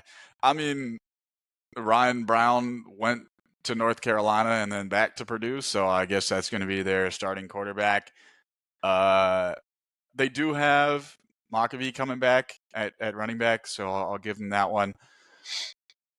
From a recruiting ranking standpoint, I don't think their receivers are that bad. From a are you good at football standpoint, I do think their receivers are that bad. Tight end, I honestly know none of these names. I don't know if there's anybody in here that's gotten significant playing time in a power conference. This might be the worst offensive line in the conference this year. I mean, look, there's a whole bunch of transfers and a whole not bunch of experience. When you're bringing in a guy from the University of Manitoba, and there's a very real chance that he is your starting center to anchor your offense. They're not bringing him in to play hockey? No. I think that kind of says it all about where they're at offensively. It doesn't get much better on defense. I mean, I don't even know their starters. They do have Tony Grimes. That's probably their best defensive player. He was a former big-time talent. He's at least, a pretty decent power conference player. And, I mean, Ryan Turner was not good at Ohio State or Boston College. I don't think he's going to be good at Purdue, respectfully. They have, Stu Smith from Holy Cross. Maybe he can be a guy for them at cornerback. Their safeties are actually pretty decent because this is the one where their transfer portal actually did kind of bring in some guys who have played and been pretty decent. I mean, I'm just fishing for bright spots at this point, looking at this roster, to be completely honest with you. It's admirable. You're doing a hell of a job. I'm trying my best, guys, but I mean, look, these are Division I football players. They're real human beings. They're athletes. I'm not going to crap all over the players, but they, quite frankly, have been set up to fail, and I think that's as bluntly as I can put it. They've tried to rebuild the team through the transfer portal, and there's just when you're building a team through the transfer portal, you have to bring in guys who can play and guys who have shown consistently that they can play, and that's not really what they're doing. They're just trying to bring in talent and hope they can figure it out, and they didn't really bring in a whole lot of talent. So if we lose this game, I mean, that's not a game you can lose at home in November. I guess it could be a trap game, but yeah, that's all I got. Yeah. Game. Yeah, I'm gonna jump in real quick because I'm the schedule guy this year. As if we don't already have a distinct and excessive talent advantage over the Purdue Boilermakers. Let me hit you with what Purdue has to deal with prior to their game with us. November 1st, they're in Ann Arbor to play Michigan. Blowout. They do get to play at home the following week against the Ohio State Buckeyes. That might somehow and then they come go to Washington. And then they're home against Indiana. Yeah, I think they're going to be feeling really good about themselves by the time they play us. You know, I think their asses are going to be feeling pretty boiled, if I'm honest. The boiled asses. I mean, they might just be happy to be done with those two games, to be honest with you. Yeah, but the schedule makers did them no favors either. Hood and DarkerKnight, any additional thoughts on this one? Nah, that's a dub, man. This is a stat game. And this is the game where I'll say transition, like after this win, you'll start to see like, the CFP talk and like, oh man, the last 2 weeks of the season are going to be valuable. And they're going to start looking forward to this Oregon game. And, so that's where that UCLA shit can kind of be this like weird trap situation. So anyway, I'll leave it at that. DarkerKnight, anything further? Next. Nope. On to the next, which is our trip to Pasadena. All aboard with Pasadena, which, to Deshaun's point, they are the stadium isn't in LA, but the school is. But it is a stadium that we have not had. Our trips to LA have not traditionally gone very well. They've gone a little bit better than our trips to Arizona, but not exactly a house of highlights, including playing Deshaun Foster when he was their starting tailback, and he ran absolutely wild all over us. The Big Ten schedule makers have something about like lining up Washington and Ohio State this year, because again, this is another team that plays Ohio State right before they play us. In the Bruins case, it is on the road. They go to Columbus and then come back home to play us before playing at the Coliseum against USC. I do think, to the point, like, I think obviously I'm predicting, well, sneak preview I have right now, the Huskies with one loss. I think this is the second. I think it's close, but it could be a game. But it could be a shitty performances happen in LA. We briefly mentioned 2022, and if not for some interesting. Well, I guess the ASU game was the one with the interesting officiating call on a targeting that shouldn't have been. But that was a game that we kind of handed away when, and we could have been back-to-back playoff teams if not for a loss to UCLA in 2022. To the point, I think there is talent. I'm not necessarily like Nico Iamaleava does not overly scare me, but there's more weapons than Wisconsin has. Our history in LA. Yeah, I think UCLA gets us. Yeah, I'm not quite to the point where, as Doogish as I am, I'm not going to say that we're going to go through the season with one loss. So you picked this as the road loss out of the games in November. Tripping, bro. Look. I was at the last UCLA game in Los Angeles, and I will tell you firsthand that shit sucked because I was wearing a UW shirt and it was 40-16 at the end of the third quarter. Like, I get it. I understand where you are coming from. Have you, My LA trauma has existed longer than you've been alive, DP. Honest question. Have you looked at their defense? Fair. Yeah. I mean, look, Nico is, in terms of pedigree, probably one of the more highly rated quarterbacks in the conference. In terms of how good he actually is at football, I mean, the fact that Tennessee just kind of let him walk out the door, I mean, it kind of says a lot. You have a returning quarterback who just took you to the CFP and he just walks out the door and you're like, yeah, okay. He's a fine player. I don't think he's the guy that they are going to need him to be. Their running backs are pretty good. Their wide receivers are portal ads. I don't think there's any like real standout here, but it's a solid enough group for them to, be a decent passing team, I think. My concern is I don't know what they're doing at tight end, and I really don't know what they're doing on the offensive line. We've touched on the two metrics being, have you played college football and have you been good? They've played college football. So on to the defense. No. Yeah, I mean, they don't have any particular standout on the offensive line, to be quite frank. They don't really have a lot of guys who have been above average on the offensive line. They've got a lot of guys who have played but not been very good. So, if everyone takes a step forward, sure. Otherwise, the offense is fine. But yeah, the question mark is, this might be pound for pound the worst defensive front in the conference. We should be able to eat them alive on the ground. Gary Smith did miss all of last year, so I'll give them that one, that he is coming back. And Keanu Williams got hurt last year. I don't know what else they really have there. They went to the transfer portal for edge rushers, and they got a guy who had someone going to have to back me up on the stats here. He might have had a sack at Arkansas. Might have had one in 3 years. So, hats to them. Maybe he'll get a second. And then the other guy they brought in on the edge, we know like Dylan Moore in hits since May. we know him and love him very dearly because his name is Anthony Jones. He went to Oregon and then he was Sparty and now he's at UCLA. And that's a big upgrade for them because he has 2 career sacks. So we're making moves over here.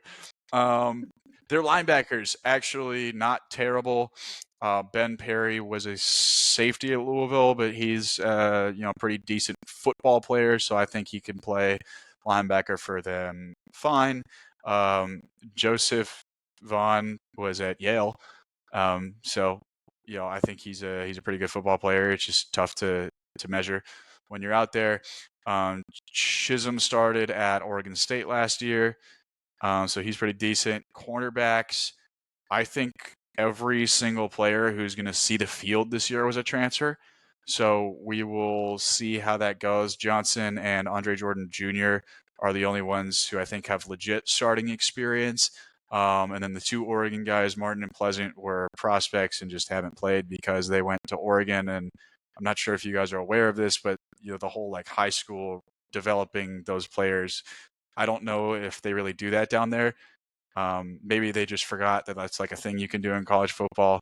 But me personally, I'm not loving. They do it occasionally, once in a while, selectively. Yeah. If you bring in the number 1 player in the country enough times, maybe one of them will be okay. They'll get him drafted in the 7th round, or shout out to my favorite free agent deal. Shout out to my favorite academically prowess player, Kayvon Thibodeau. Their safeties are fine. Key Lawrence is talented. I don't think he really played last year. He's played some at Oklahoma, but I mean, he's transferred a couple times. He hasn't really caught on anywhere. Byron Threats from Central Florida. I like him, actually. He's a pretty decent player. I think he'll play. But yeah, I mean, the offense should be fine. Offensive line's a question mark. Again, Hooligan, I would just ask, have you looked at the defense? Because I think outside of the linebacker room, there are a lot of concerns here, and we should be able to run them into the ground. There is a difference between should and will, not to be the grammar police. Look, I was there. I hear you. I watched Mike stink it up, but like, come on, man. Yeah, I've watched. I'd probably say honestly, I probably watch all of Nico's games, and I've seen his highs and his lows, and I'm not worried about him at all. If Josh Heupel can't get the best out of you in that offense, when that offense is geared to literally elevate your strengths, then I don't know what to tell you. He hasn't been the most disciplined kid. That's been well known. His dad was supposedly arguing with Josh of you need to have more talent around him, and yet he transferred to UCLA, so I don't know if that's going to work out. Yeah. So offensively, I'm not confident in UCLA at all. Defensively, I respect the Kaika Malloy to do what he needs to do to keep them competitive in most of these games as much as he can, as much as the talent will allow him to. But I don't see UCLA as this big threat. I know we've had our woes in LA, that part of LA, but I also believe we're due for a win. I think this is a game where Devon Williams can really establish himself in that Heisman race, as you'll see in my preview later. But I think this is a game where he can show what he can do both on the ground and through the air, playing efficiently, and I think UW wins comfortably.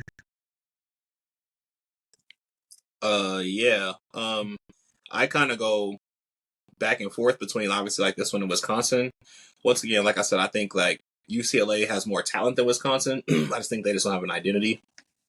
But Nico is going to have weapons. You know what I mean? Rico Flores, TMA, so Titus, and Quasi Gilmer, Anthony Woods, the running back from Idaho who went crazy for 2 years, Jalen Berger, who's from Michigan State.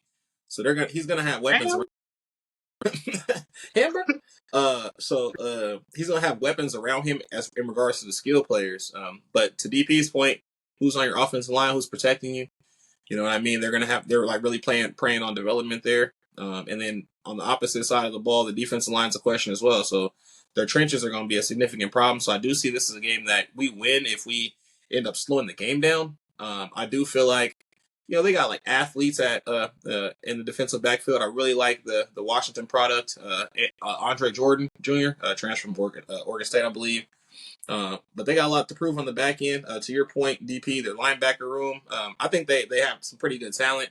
I would say production more so than a lot of the talent, but I do think they have more talent than I'll say they have the talent to match us and match our speed and stuff like that. So I do think this is a close game.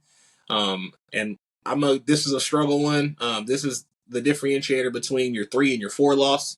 And I really think that we have 3. So you'll probably see me flip-flop Wisconsin and UCLA randomly based on how the season kind of progresses. But I got this as a win to maintain kind of the process. Yeah. So I do think the loss of Logan Loya to Minnesota is going to be felt in that receiver room too. I mean, they got better players, bro. But I'm just saying from a leadership standpoint. I think that's gonna. Mikey Matthews transferred there as well from I think it was Cal. So they're 4 deep at minimum of like pretty decent freaking weapons for Nico. He just has to hit them, and he's going to be under pressure. You know what I mean? Like I think that's what Ryan Walters' defense is going to do. It's going to force out a one-on-one on the defense on the offensive line. So respectfully, that's what every defense is going to do. Bro, facts. I think we're going to like speed them up, heat them up. So I see this, kind of being a stat game for maybe the defense. But I do think that there are going to be some explosives because they do have significant amount of speed and talent. So. For the record, right now you've got us at 2 losses, Hood. So I'm worried about the next conversation we're going to have. Yeah, man. So let's go ahead and get to it. It's that team again, our feathered friends, coming to Husky Stadium on Saturday, November 29th. First time up here since a little wide ride action in the student end of the stadium. It's Oregon and Washington. I think, who wants to go first on this one? Shit, man. If no one else wants to, DP will happily go first. All right, and take it away. I'm going to talk as much shit as I can just for reference because, this is a talented group, but I'm going to try my best to talk shit. Dante Moore is a talented player. He makes a lot of cool throws. He also makes a lot of cool throws to the other team. So if he can cut those down, that's going to be really the big question mark for them. Look, we all know what his ability is, and we also all know what his inability is, which is seeing opposing defenders standing in front of his receivers. So he's going to have to work on that. But yeah, I mean, whatever. Running back room, they actually don't have a ton of starts here. If you didn't pay attention to the group of 5 rushing numbers for the sake of discrediting Ashton Janty last year, you might not know who Mekhi Hughes is. However, he's honestly a very, very good football player, so I'll tip my cap here. They have Slippington back there for year number 12. He'll probably slip again, to be honest with you, but they did bring in Hughes, so I'll tip my cap there. Wide receiver, big old question mark, I think, as much as it's been in the last few years, because Evan Stewart hurt his knee, and that was kind of supposed to be their guy. I don't know exactly what the update was. The last I heard, he was very much up in the air. Now, I think there was still a chance he could come back this year. If that happens, we're catching him at the tail end, so it's very possible. Past that, Gary Bryant, fine player. I don't think he's gonna just immediately be a star. Malik Benson. Honestly, I don't think he's a good football player. Like he can run, but he can't get. He can move. But as a wide receiver, you need to receive, and he's wide, but he doesn't receive. So, Decorium Moore, I think everybody knows who he was as a recruit. In my opinion, look, he's a talented football player. To be quite frank, I think you could look down the rankings 200 places and find 5 Decorium Moores. I don't really see what his standout trait is, which is usually something I think you look for in a guy who is as highly rated as he is, which isn't to say that he's not a super talented football player. I think he's got a chance to be pretty dynamic with the ball in his hands. I think it's just going to be more a question of how often they're able to get the ball in his hands, especially with a quarterback who isn't particularly proven. Tight end, we obviously all know what they have there. I think this is Has he recovered from his, at the same time blowout of 2 knees? I guess we'll see. Shit, brother.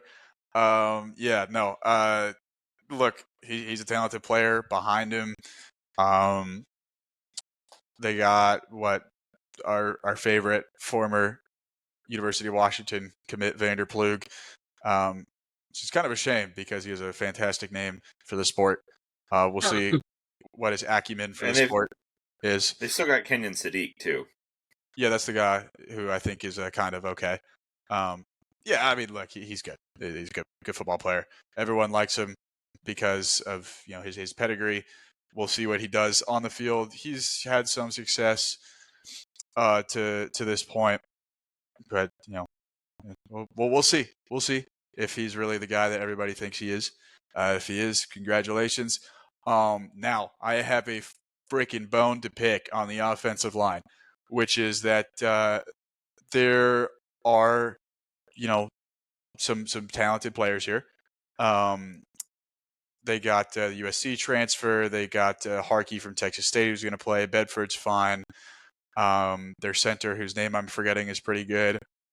I don't know what everybody is talking about with Isaiah World. Respectfully, I see the projection. I get it. Did you? Okay, you probably didn't watch. You probably didn't watch the Mountain West last year. Probably. Wait. You're expecting Oregon fans to watch tape? I don't know if you guys watched the Mountain West last year. You probably didn't. He was fine last year. Like, he was a pretty solid Mountain West tackle. I don't think pretty solid Mountain West tackle just automatically translates to this first-round stud that everyone thinks he's going to be. And even if he gets picked off that projection, you're not necessarily saying, okay, this is a guy who's a an absolute stud for us on the line, and that's the most important position on the line. I would like to see him perform at a high level in a power conference. He didn't really perform at a particularly high level in the Mountain West.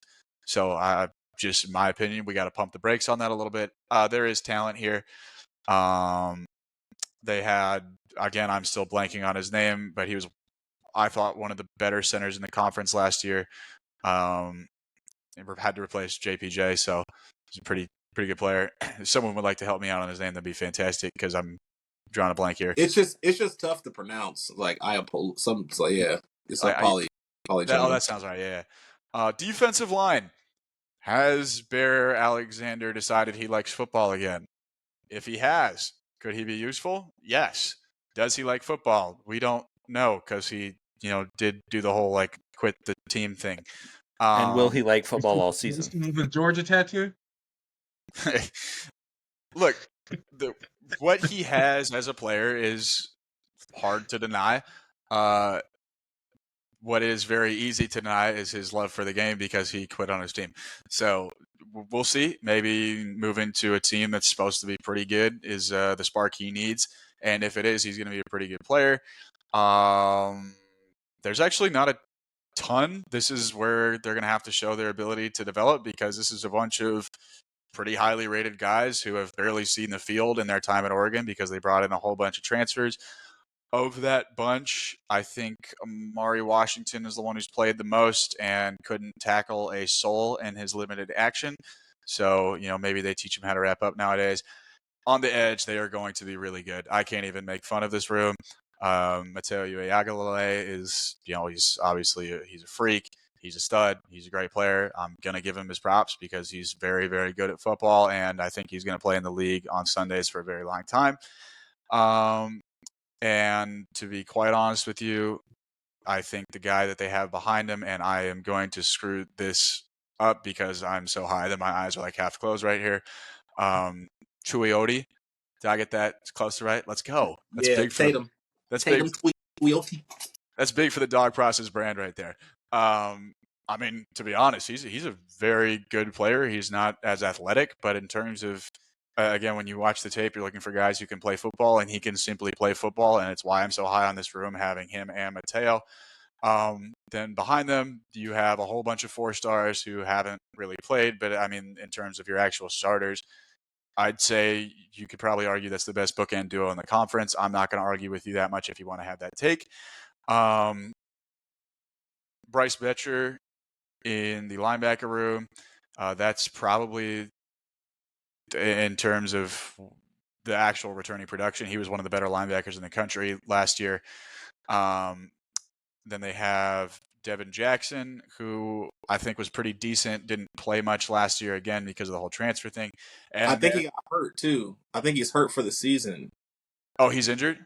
I think Devin Jackson, so they're going to be trying to throw in like Mathudi or Platt. Yeah, it's Mathudi, Platt, or Gavin Nix would be. Yep, that's the other guy. Those two.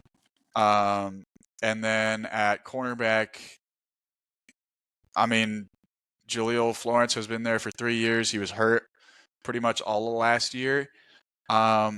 He's a talented player. Has he played good football in his career so far? Hood is shaking his head, which is the answer. Darren Johnson played for Northwestern the last 2 years. He's all right. I think he's a pretty decent player. That's power conference starting pedigree. And then they brought in that kid from Ole Miss who was okay last year. Past that, it's pretty much the same story that it is at every other position, where their depth is a whole bunch of guys who were highly rated recruits and have proven absolutely nothing at the college level. And then, Hood kind of touched on the turnover issues with Purdue last year, where they had a couple guys who were just ball hawks in 23 and then didn't do it last year. And Dylan Thieneman, that's one of those guys who, as a freshman at Purdue, he was an impact player immediately. He's, I thought, one of the better players on that side of the ball in the conference as a freshman. And then last year, kind of everything went belly up. So, this could be a bounce back opportunity for him, being surrounded by better players. They have past that. It's going to be either Trey McNutt, who is a really high-rated recruit, or it's going to be Peyton Woodyard, I believe. And then there's another couple talented freshmen behind him. So I think the story is a little bit different, to be honest with you guys, from the last years where they bring in a ton of proven talent. We've talked about what they have. I mean, I really love their defensive front. If Barry Alexander cares about football this year, I think it could be a dominant unit with those edge rushers. I think their offensive line should be pretty good, barring, I think, one of the more overrated tackles in the conference. Look, it's a good team. It is, and they have some ability there. Evan Stewart's going to be a big question mark because there's not a ton proven in that room outside of him, but they're going to have Sadiq, who's obviously, he's going to be a big-time player for them on that side of the ball. So, yeah, for me, it comes down to two things, which is, one, Dante Moore, who's he going to be? And two, we're catching them at the end of the season, and this is a team that has very, very unproven depth across the board. At the end of the day, I do think this is a winnable football game. I've been traumatized by the Oregon Ducks too much in my life to pick us to win this game, but in no means am I picking us to lose and thinking that it's fatalistic. There are more question marks here than I think the talent pedigree would have you think. And I think there's a very, very real chance that this is something like a 9-3, 10-2 type football team this year, as opposed to the team they were last year. So I'll piggyback and I'll say I So completely. your ultimate prediction was a loss? DP? Yes. Okay. So I'm gonna just jump out, start from the beginning. I definitely think it's gonna be a loss. I think it's gonna be a really fun rivalry game. You know what I mean? I think I don't have any inclination of one team being having significant mismatches. I think if there is any version of mismatch, it'll be their defensive line versus our offensive line again. Guys like Terrence Green as well. Amari Washington, albeit didn't have a ton of production. He definitely had a ton of snaps. So I definitely think he's going to stand out. You add a guy a rotational guy like Blake Purchase on the edge as well. You got Tatum, Mateo. At linebacker, I do think, with the loss of Devin Jackson, Mathuti and Platt are going to need to step up, especially, if, in this conference, it's real physical, run heavy. So for the longevity of the season, you're definitely going to need them to step up. I do like Iffy, one of their corners, redshirt freshman. That's an NFL player, in my opinion. Theron Johnson was serviceable at Northwestern, but he definitely got picked on at times. So I think he's there just to elevate the acumen of the room more so than be hyper relied on for significant production. I think the primary concern is going to be they've relied on veteran quarterbacks for the last 3 years, right? People that are they execute at a high level, and not only just the quarterback. The running backs executed at a high level. The receivers were experienced and they executed at a high level. It was a lot of run after catch. So give your guys the ball and, they make plays. I don't see that same style of play from their offensive players. If Mekhi Hughes is out for 1 or 2 games or 6 games, what ends up happening? And I'm also not somebody that's super high on Mekhi Hughes either. Well, I'm not going to say it that way, but I think he's a phenomenal running back. I think he's one of the best running backs in the country. The main thing, though, is that his production was at, Tulane. So, albeit a really good, G5 program, I got to see it at this level. You know what I mean? And I'm not super confident that he's going to be able to carry the team. And then, okay, he's hurt, etc. Who's going to be the running back too? Noah Whittington? Nobody's concerned about that. And Evan Stewart actually is out for the season. So who's going to step in at wide receiver and make plays? Obviously, DeCorian Moore is their presumed wide receiver 1, but if you got a true freshman coming in, who personally, Jeremiah Smith, in my opinion, obviously showed he's generational. Oregon, wants to kind of mimic that sentiment. He's not that guy. I don't see generational. I also don't see a hyper physical kid or a hyper physical player. And you're playing in the Big Ten. You know what I mean? Yep. So I think at the end of the day, they have a lot of inexperience on offense, and I do think that they're going to make a lot more mistakes this year. Dante Moore also has 0 threat to run. You know what I mean? And the last 2 quarterbacks have had a threat to run, and that's Will Stein's offense. If there's no threat to run, that's a pro-style pocket quarterback for the most part. So I think you'll have some sputtering throughout the season, and I think you'll even have some sputtering in this game, especially if at the end of the year there's depth issues and things like that, or injuries in specific places and things like that. So I think it's a very good game. I think it's a fun game. You know what I mean? So, but I do think that this is an L. I believe we're gonna go 1-1 with Ohio State or Oregon, regardless. So, yeah, I got this as an L. So I think that's 9-3 for me. I thought it was pretty interesting. Dan Lanning was on First Things First, one of my favorite shows on FS1, and they asked him about, Bo Nix and then Dylan Gabriel, and they was like, so tell us about Dante Moore. What are your thoughts on Dante Moore? And he wouldn't commit to him being a starter. He's like, well, Austin Nova said, they're going to compete going into camp. Because what I think he's starting to realize is, although Dante Moore may raise their ceiling as a pure pocket passer, like stretching the ball down the field, that he doesn't add any dynamic nature to that offense that Dylan Gabriel and Bo Nix did on the ground, which Austin does. And I think that kind of limits what they'd like to do. So it'd be interesting to see who's the actual starting quarterback going into that game. I think they have way more question marks, obviously, offensively than they do defensively. Similar to what you both have said, which you made great points as far as the offensive line and the running back room. Two strengths of their team, especially the last, 3-4 years, which you really can't say that now. There's a lot of question marks, especially out wide at receiver. Who do you fear? They don't have that Troy Franklin, that go-to guy, is going to just either, stretch the defense or kind of beat you in the immediate. Is going to force. I mean, that is DeCorian's skill set. I think he's definitely to the point of, who he is. He's, he's not Jeremiah Smith. He's more in the Troy Franklin, slight, slender guy that just runs fast and goes down the field. Yeah, and it's just as Hood was saying, like, how do you hold up in the Big Ten with that physicality week after week? This isn't the Big 12. This isn't a wide open kind of passing attack where you're just gonna, you're gonna go untouched, to utilize that like you would in high school. So you're going to be facing these big, long corners who can run with you. Like, what do you do to separate yourself? Jeremiah Smith, we know, is a generational player because not only you got NFL size right now at an 18, 19-year-old, but you can run the route tree. Ryan Williams, you have the electricity and the agility that separates you from most, true freshmen that you saw last year.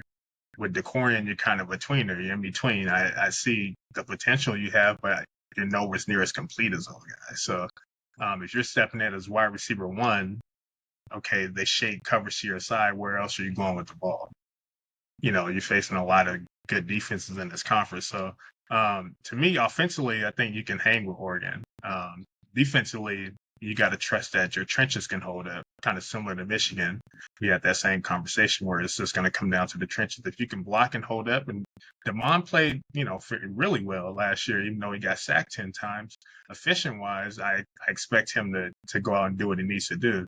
And with the confidence he's going to have, especially going into this game, I expect him to go in as a force multiplier, forcing Oregon to adjust to him rather than the other way around.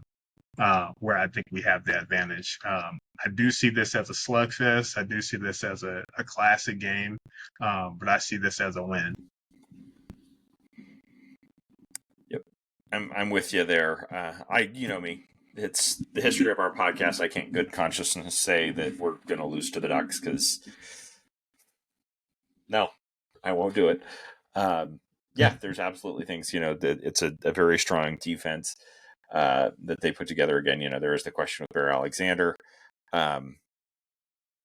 The key to me to this one is certainly, and obviously it's a big key to our entire season is health and how the offense, it's the offensive line again. It was a key to last year, and we saw how that went. I do think the offensive line overall takes a step forward this year, and we have a much, I'm not going to say it's an upper, top 2 or 3 unit in the conference, but I think it's, better than average. And that means something. And if the skill position players are healthy, and particularly if DeMond Williams is healthy in this game, I think there's enough magic in the water and in Portage Bay that we get this one done. And to the point, they've got weapons, but there's so much more uncertainty with them on offense versus years past. And I think this game means a lot. And I think particularly, I think you're going to see a Jonah Coleman that's going to be a man on a mission in this game, even with the quality, especially with the quality of their defensive line. And a key matchup, obviously, is outside, is the tackles against their edges. And can you do, with the running backs, with the receivers, can you mess with their eyes and, make them overcommit one direction or the other, and, get Demond outside, get Demond outside, get Jonah outside, get Jordan Washington outside, get RBB or Chris Lawson on a slot, on a jet sweep option type play. So DP and Hood, to quickly tally it up, DP and Hood had 9-3 record predictions. DarkerKnight and I are in agreement on 10-2. But let's move on to the superlatives, and we'll start with the team MVP. I think this one's obvious, but I'll challenge folks to say a name other than, we can certainly say the name because it's a pretty obvious one. But who wants to go first, and who's the team MVP for this year for Washington? I'm gonna go first, and I'm gonna say Landon Hatchett. All right, I like it. Now we're just being a contrarian. What? Nah. So the point is that that's a gentleman who, we all were like high on his freshman year. That season he ends up getting hurt, you know what I mean? And so he didn't have a full off season. And whenever I'm like expressing myself to, Big Ten fans or whatnot, I'm like, we had 3 people that were primary contributors on the offensive line that didn't even get there. One got there in the summer, which was D'Angelo, and 2 got there in the fall, or were available in the fall, McCree and Landon. So like there was no off season for any of these guys. So I'm expecting that pedigree to come back, that athleticism to come back, that confidence to come back, and then also too, you're talking about we're actually going to get dubs on the road. How do you get dubs on the road? By having elite communication. You know what I mean? So, and if you look at all like the UW videos and stuff like that, they oftentimes do feature Landon. So it feels like that, he's going to be a major factor in this year's, success. So I got him as MVP, so.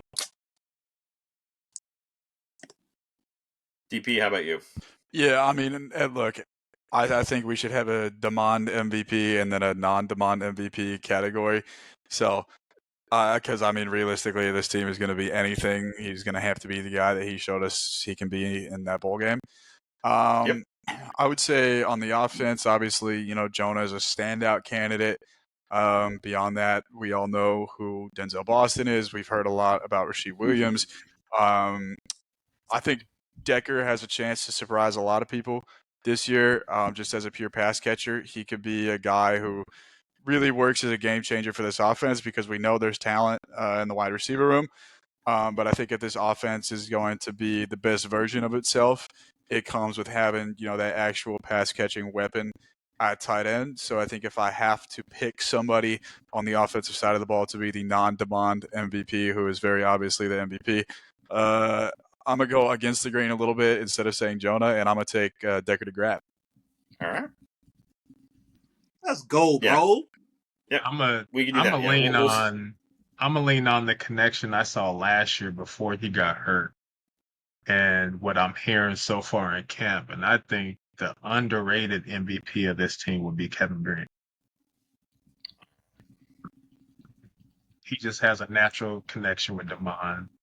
Just a guy who knows how to get open, especially in the middle of the field. And I think he's going to end up being your alternate security blanket, aside Decker, to really give Demond a reliable weapon across the middle, which is going to free up things on the outside for Denzel. I think Kevin Green is he may not lead the team in catches, but I think he's going to have the most clutch moments of this year in the receiver. All right. A little bit. I'm going to go along the lines of what Hood said again. We're basically calling this one the team MVP or the off, and we'll say that we'll cross these over and say this is both the team MVP and the offensive player of the year in the other than Demond Williams category. You got to take Carver, bro. Nope. Drew has a party. I knew it. Nope. Wrong and wrong. Quentin Moore. Come on. That's a good pull. Yeah. Good pull. Good pull. Good pull. That's gonna help that run game, man. Big I mean, he facts. That's basically the guy you blocks can- like an extra tackle, and Yep. Some more? Okay. goodness Okay. gracious, could we have used Quentin more last year? Just please Um, be healthy. Please stay If you- healthy. Okay. Bro, and if you're concerned about any tackles or anything like that, you got a guy like that, extra offensive lineman, bro. Let's chip. Drew struggling Yep. versus a crazy elite guy. Boom. Bow. Pop him out Yep. there. What you didn't All have right, so last we're- year. Good call, Yep, bro. Yep. Are we good with skipping Offensive Player of the Year and saying the team MVP / Offensive Player of the Year in the non-Demond Williams category is Yeah, we kind of kinda combine one- those. Yeah, it's the All right. and everything. Yeah. I mean, and obviously that's not to slight Jonah or Denzel or Amari or some of the other names we're going to go through here in a minute. But let's flip it over to the other side of the ball. Defensive Player of the Year, defensive MVP for the Huskies in 2025.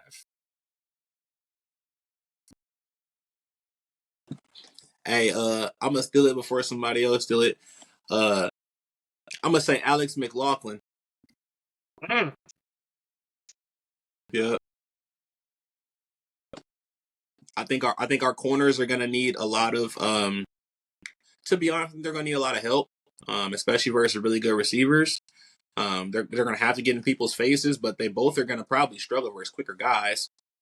So having like a box guy or somebody that starts off the line and jumps under a route, or you know what I mean, or somebody that has 2 sacks or 3 sacks on the season, being a box guy, you know what I mean. So and then he's also getting some run at overhang as well. So I'm gonna say Alex McLaughlin is gonna like carve out a consistent role. I think right now they're trying to let certain people kind of get reps and things like that. I think Mikhail's gonna be locked in. You know what I mean. And I think Alex is definitely gonna. I've been hearing a lot of 3 safety looks. So for sure. I think I'm going with a ball hawk himself. I'm going with Sean Clark. I just think he just knows how to find the ball. Just being able to play in receiver and DB in high school, I just think he just understands concepts well. He reads things well. He trusts his hands, which is huge, and he's always in the right position. And he's a sure tackler. So I just think him overall is going to add so much value, especially in the slot in that defense. Muted Hooligan. That was the direction I was going to go, and certainly was originally the direction I was going to go with my defensive freshman of the year. So I'm going to go in a different direction. But DP, go ahead on your defensive player of the year, and I'll finish it up. Yeah, well, I'm of 2 minds on this one because some of you who follow me on Twitter may know that I am a linebacker hater in college football. However, I talked about Buddha earlier. He's a stud. He's a great player. But you know me, I love myself an impact defensive lineman, and getting a little freak on that defensive line that could actually make a difference. Give me Ontario.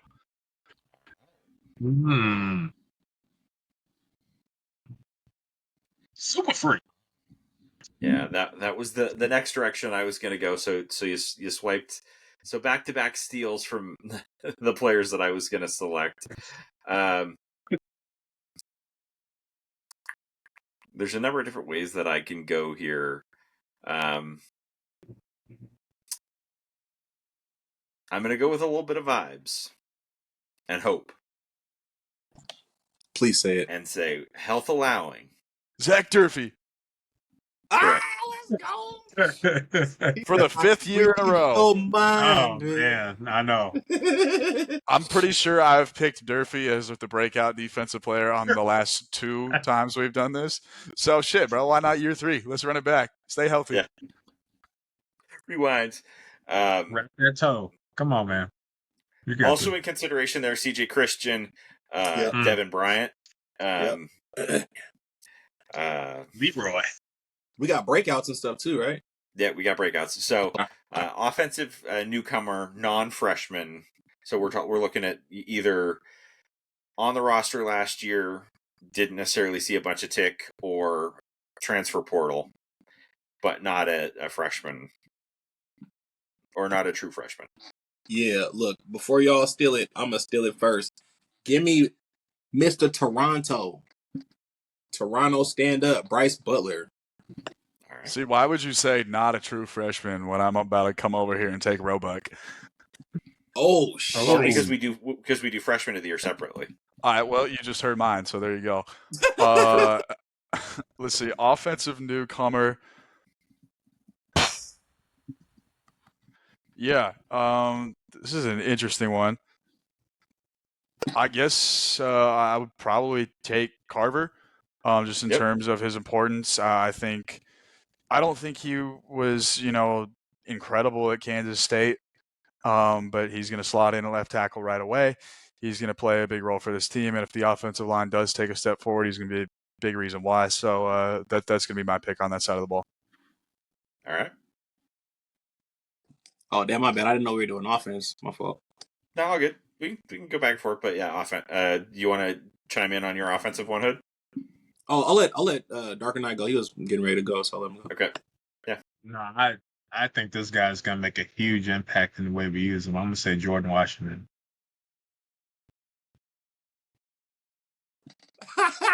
Hooligan's like you.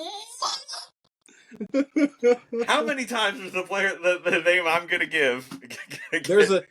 There's another guy you're gonna say, and it's all good. When you think about it, you're gonna say, I'm gonna go on offense.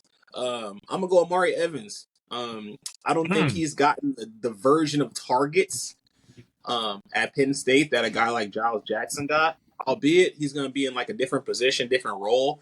But at the end of the day, I don't expect that to be kind of a Jeremiah Hunter type situation, just because of like the version of skill set there. He's going to be tasked with, taking the top off the defense, and you got a guy that's going to actually get him the ball. Timeout. Let me reel that back. Hey, let me reel that back. No, a different receiver. I'm going to go Sheed. I'm going to go Rashid Williams. So there we go. I'm gonna go Rashid. I wanted to go Amari bad. I want Rashid. I'm rooting for that young bull. Yeah, that was a direction that I was probably going to go as well. Well, it's fine. I'm going to do it this way because it's somebody that I have been a fan of since we talked about him on our recruiting pods. Started to get more ticket the tail end of last season, and I'm going to go with the Washington Huskies version of The Undertaker. And that's Pocky Finau. Yeah, see, my dumbass over here trying to get creative, and I forgot to say fucking Rashid Williams. You might got to kick me off the podcast, bro.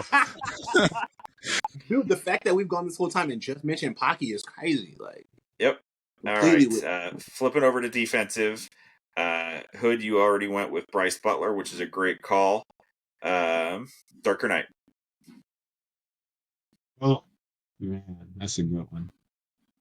I think I'm gonna go with, you know what? Give me Vince Holmes. I think Vince Holmes is gonna be critical in those three safety packages. Give me Vince Holmes. Come on, brother. Bro, that's like DB4, bro, and he gonna get stupid ticked. Oh, let's go, bro. Come on, man. DP? I mean, respectfully, if you're not saying Rashawn, you're tripping.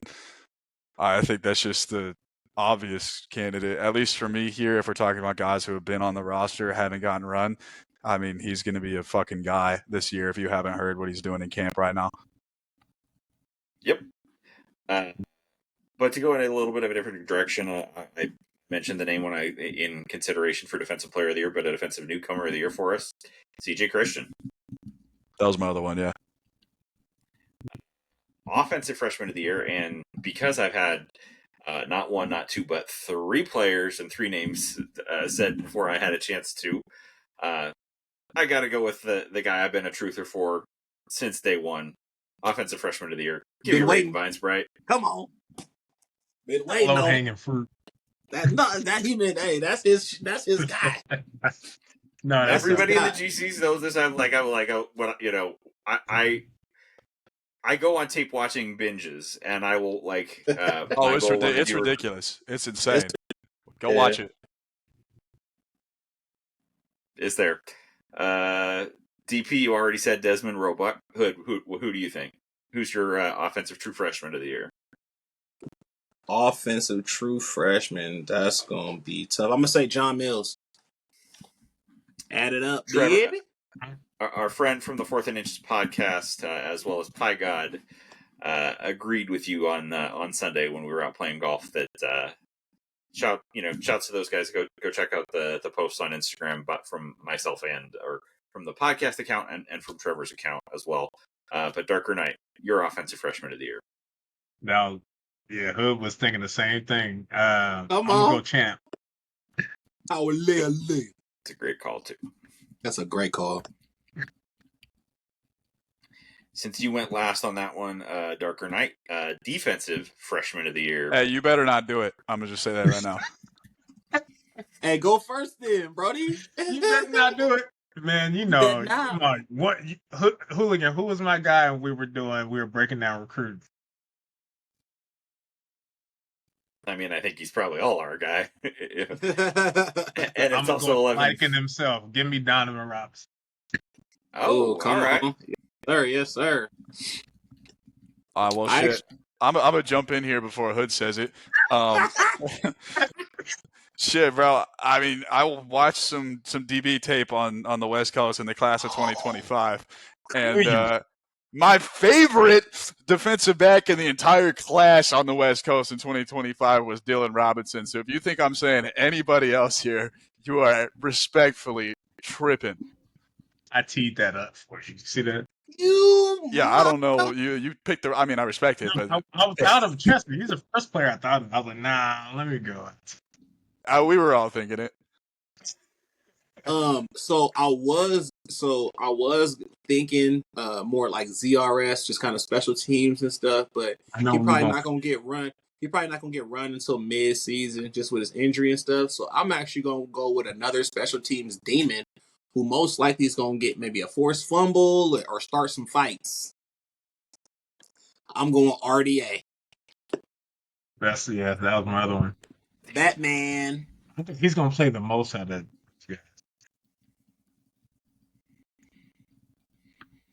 I think all their shirts is all gone, but I think RDA is going to be the most impactful guy.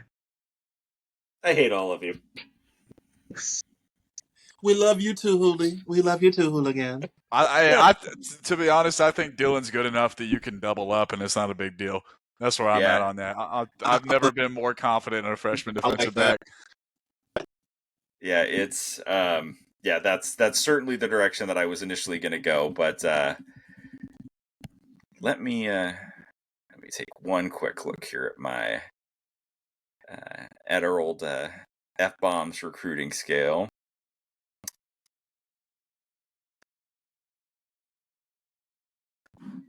Yeah, I've got one. Again, kind of on the special teams, might get some play there. Little undersized, but growing for the position. Pause. Give me the local athlete, Jonathan Epperson. Ooh, yes, sir.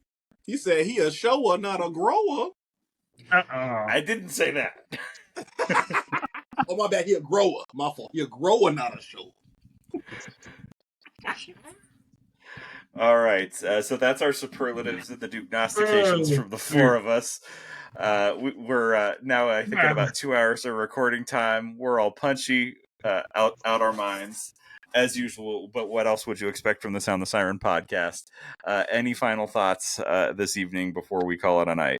Any final thoughts? We have not glazed Penn State yet, so I'm going to just do that real quick. We don't play them. So we haven't gotten a chance to cover them. That's personally my national title favorite. I don't care what anybody else says. Nick Singleton is one of my favorite players in college football. Then, what they're doing on defense, obviously they lose Abdul Carter, but they just got freaks out the wazoo. They got Zane Durant, they got Dennis Sutton coming back, they got Tony Rojas, they got AJ Harris in there, Elliott Washington, and then, Drew Allard has not kind of been the kind of player I thought he would be watching his high school tape. He was like a man amongst boys, and I was like, this guy's going to be a super freak. Instead, he's kind of turned to the complete other version of a quarterback. But in my opinion, he's going to be good enough to win a championship. So if we do end up in the Big Ten championship game, there's a lot that's got to happen, but this Penn State team is, in my opinion, as real as it gets in college football, and I'm pretty excited to watch them beat everyone not named Washington this year. Bet it up. I'll also just say that I'll flip-flop back and forth throughout the season with Wisconsin, UCLA, and even just watching how Oregon season kind of comes to fruition. That might even be a game that I'll flip-flop. I think the last 3-4 weeks of the season, you're going to get a lot of hype. And I do think that, unfortunately, you know what I mean? I think those last 2-3 weeks of the season, we get knocked out of kind of the CFP conversation and things like that. But I do think that this is a significant momentum, and it's going to resemble Jed Fish's year 3, where that 10th win might come in the bowl game there. So, Springboard into 2026 for sure. I see this as similar to our 2022 year, where it's building for 2026. And just kind of using this as a slingshot for next year with the young talent that you do have, allowing most of them to probably lose that red shirt, but to get significant playing time and experience, and then using that next year to really not only build your depth, but have a solid foundation of what you want to see out of those guys and where you want the program to be in year 3. But year 2, I think we're going to see a significant jump. Both offensively and defensively, especially with this staff. I think it's the best staff we've had since DeBoer left. With the additions we have and a better recruiting staff than we had with them. Yeah, so I'm excited to see what we do. I will say conference-wide, in general, kind of keep an eye on the teams that start with H and end with S. Particularly, I think obviously I've got some high expectations for the Washington Huskies. Keep an eye on the Indiana Hoosiers to run it back. Keep an eye on the Nebraska Cornhuskers to take a big step forward. Yep, Nebraska. And the Iowa Hawkeyes might actually discover that you're allowed to play offense. No, that's a stretch. I think one thing to monitor too is we play 5 teams in the Big Ten coming off byes. So that's going to be interesting to see how we adjust off that. Yep. I don't think we covered that, but yeah, that's going to be a huge factor. I think the last main point I want to touch on is I talked a little bit earlier about the QB and the defensive coordinator. I think the one thing in college football that can take anything besides an elite roster, the places you want to go, is a genuinely transformative quarterback, and I don't think we've touched on the possibility of Damon truly being that player. Obviously the jury is out on that, and that's kind of the very ceiling level outcome in terms of what he could be. But I don't want to put a limit on what this team can be, because I do think he has the possibility of being that guy just based on what we've seen so far. And if he is, like I said, that is really the one element in college football that can just take you anywhere. And so even with, I think, the glaring potential liabilities on the lines, if Demond is really, the guy, this team will still have a chance to be special. And then if we're able to take a step forward on the lines and Demond is the guy, this team just flat out, I think, will be special. So obviously there's a lot riding on one rather diminutive quarterback's shoulders. But if he is that guy, he's going to be able to shoulder that load, and he's going to make it a very special football season.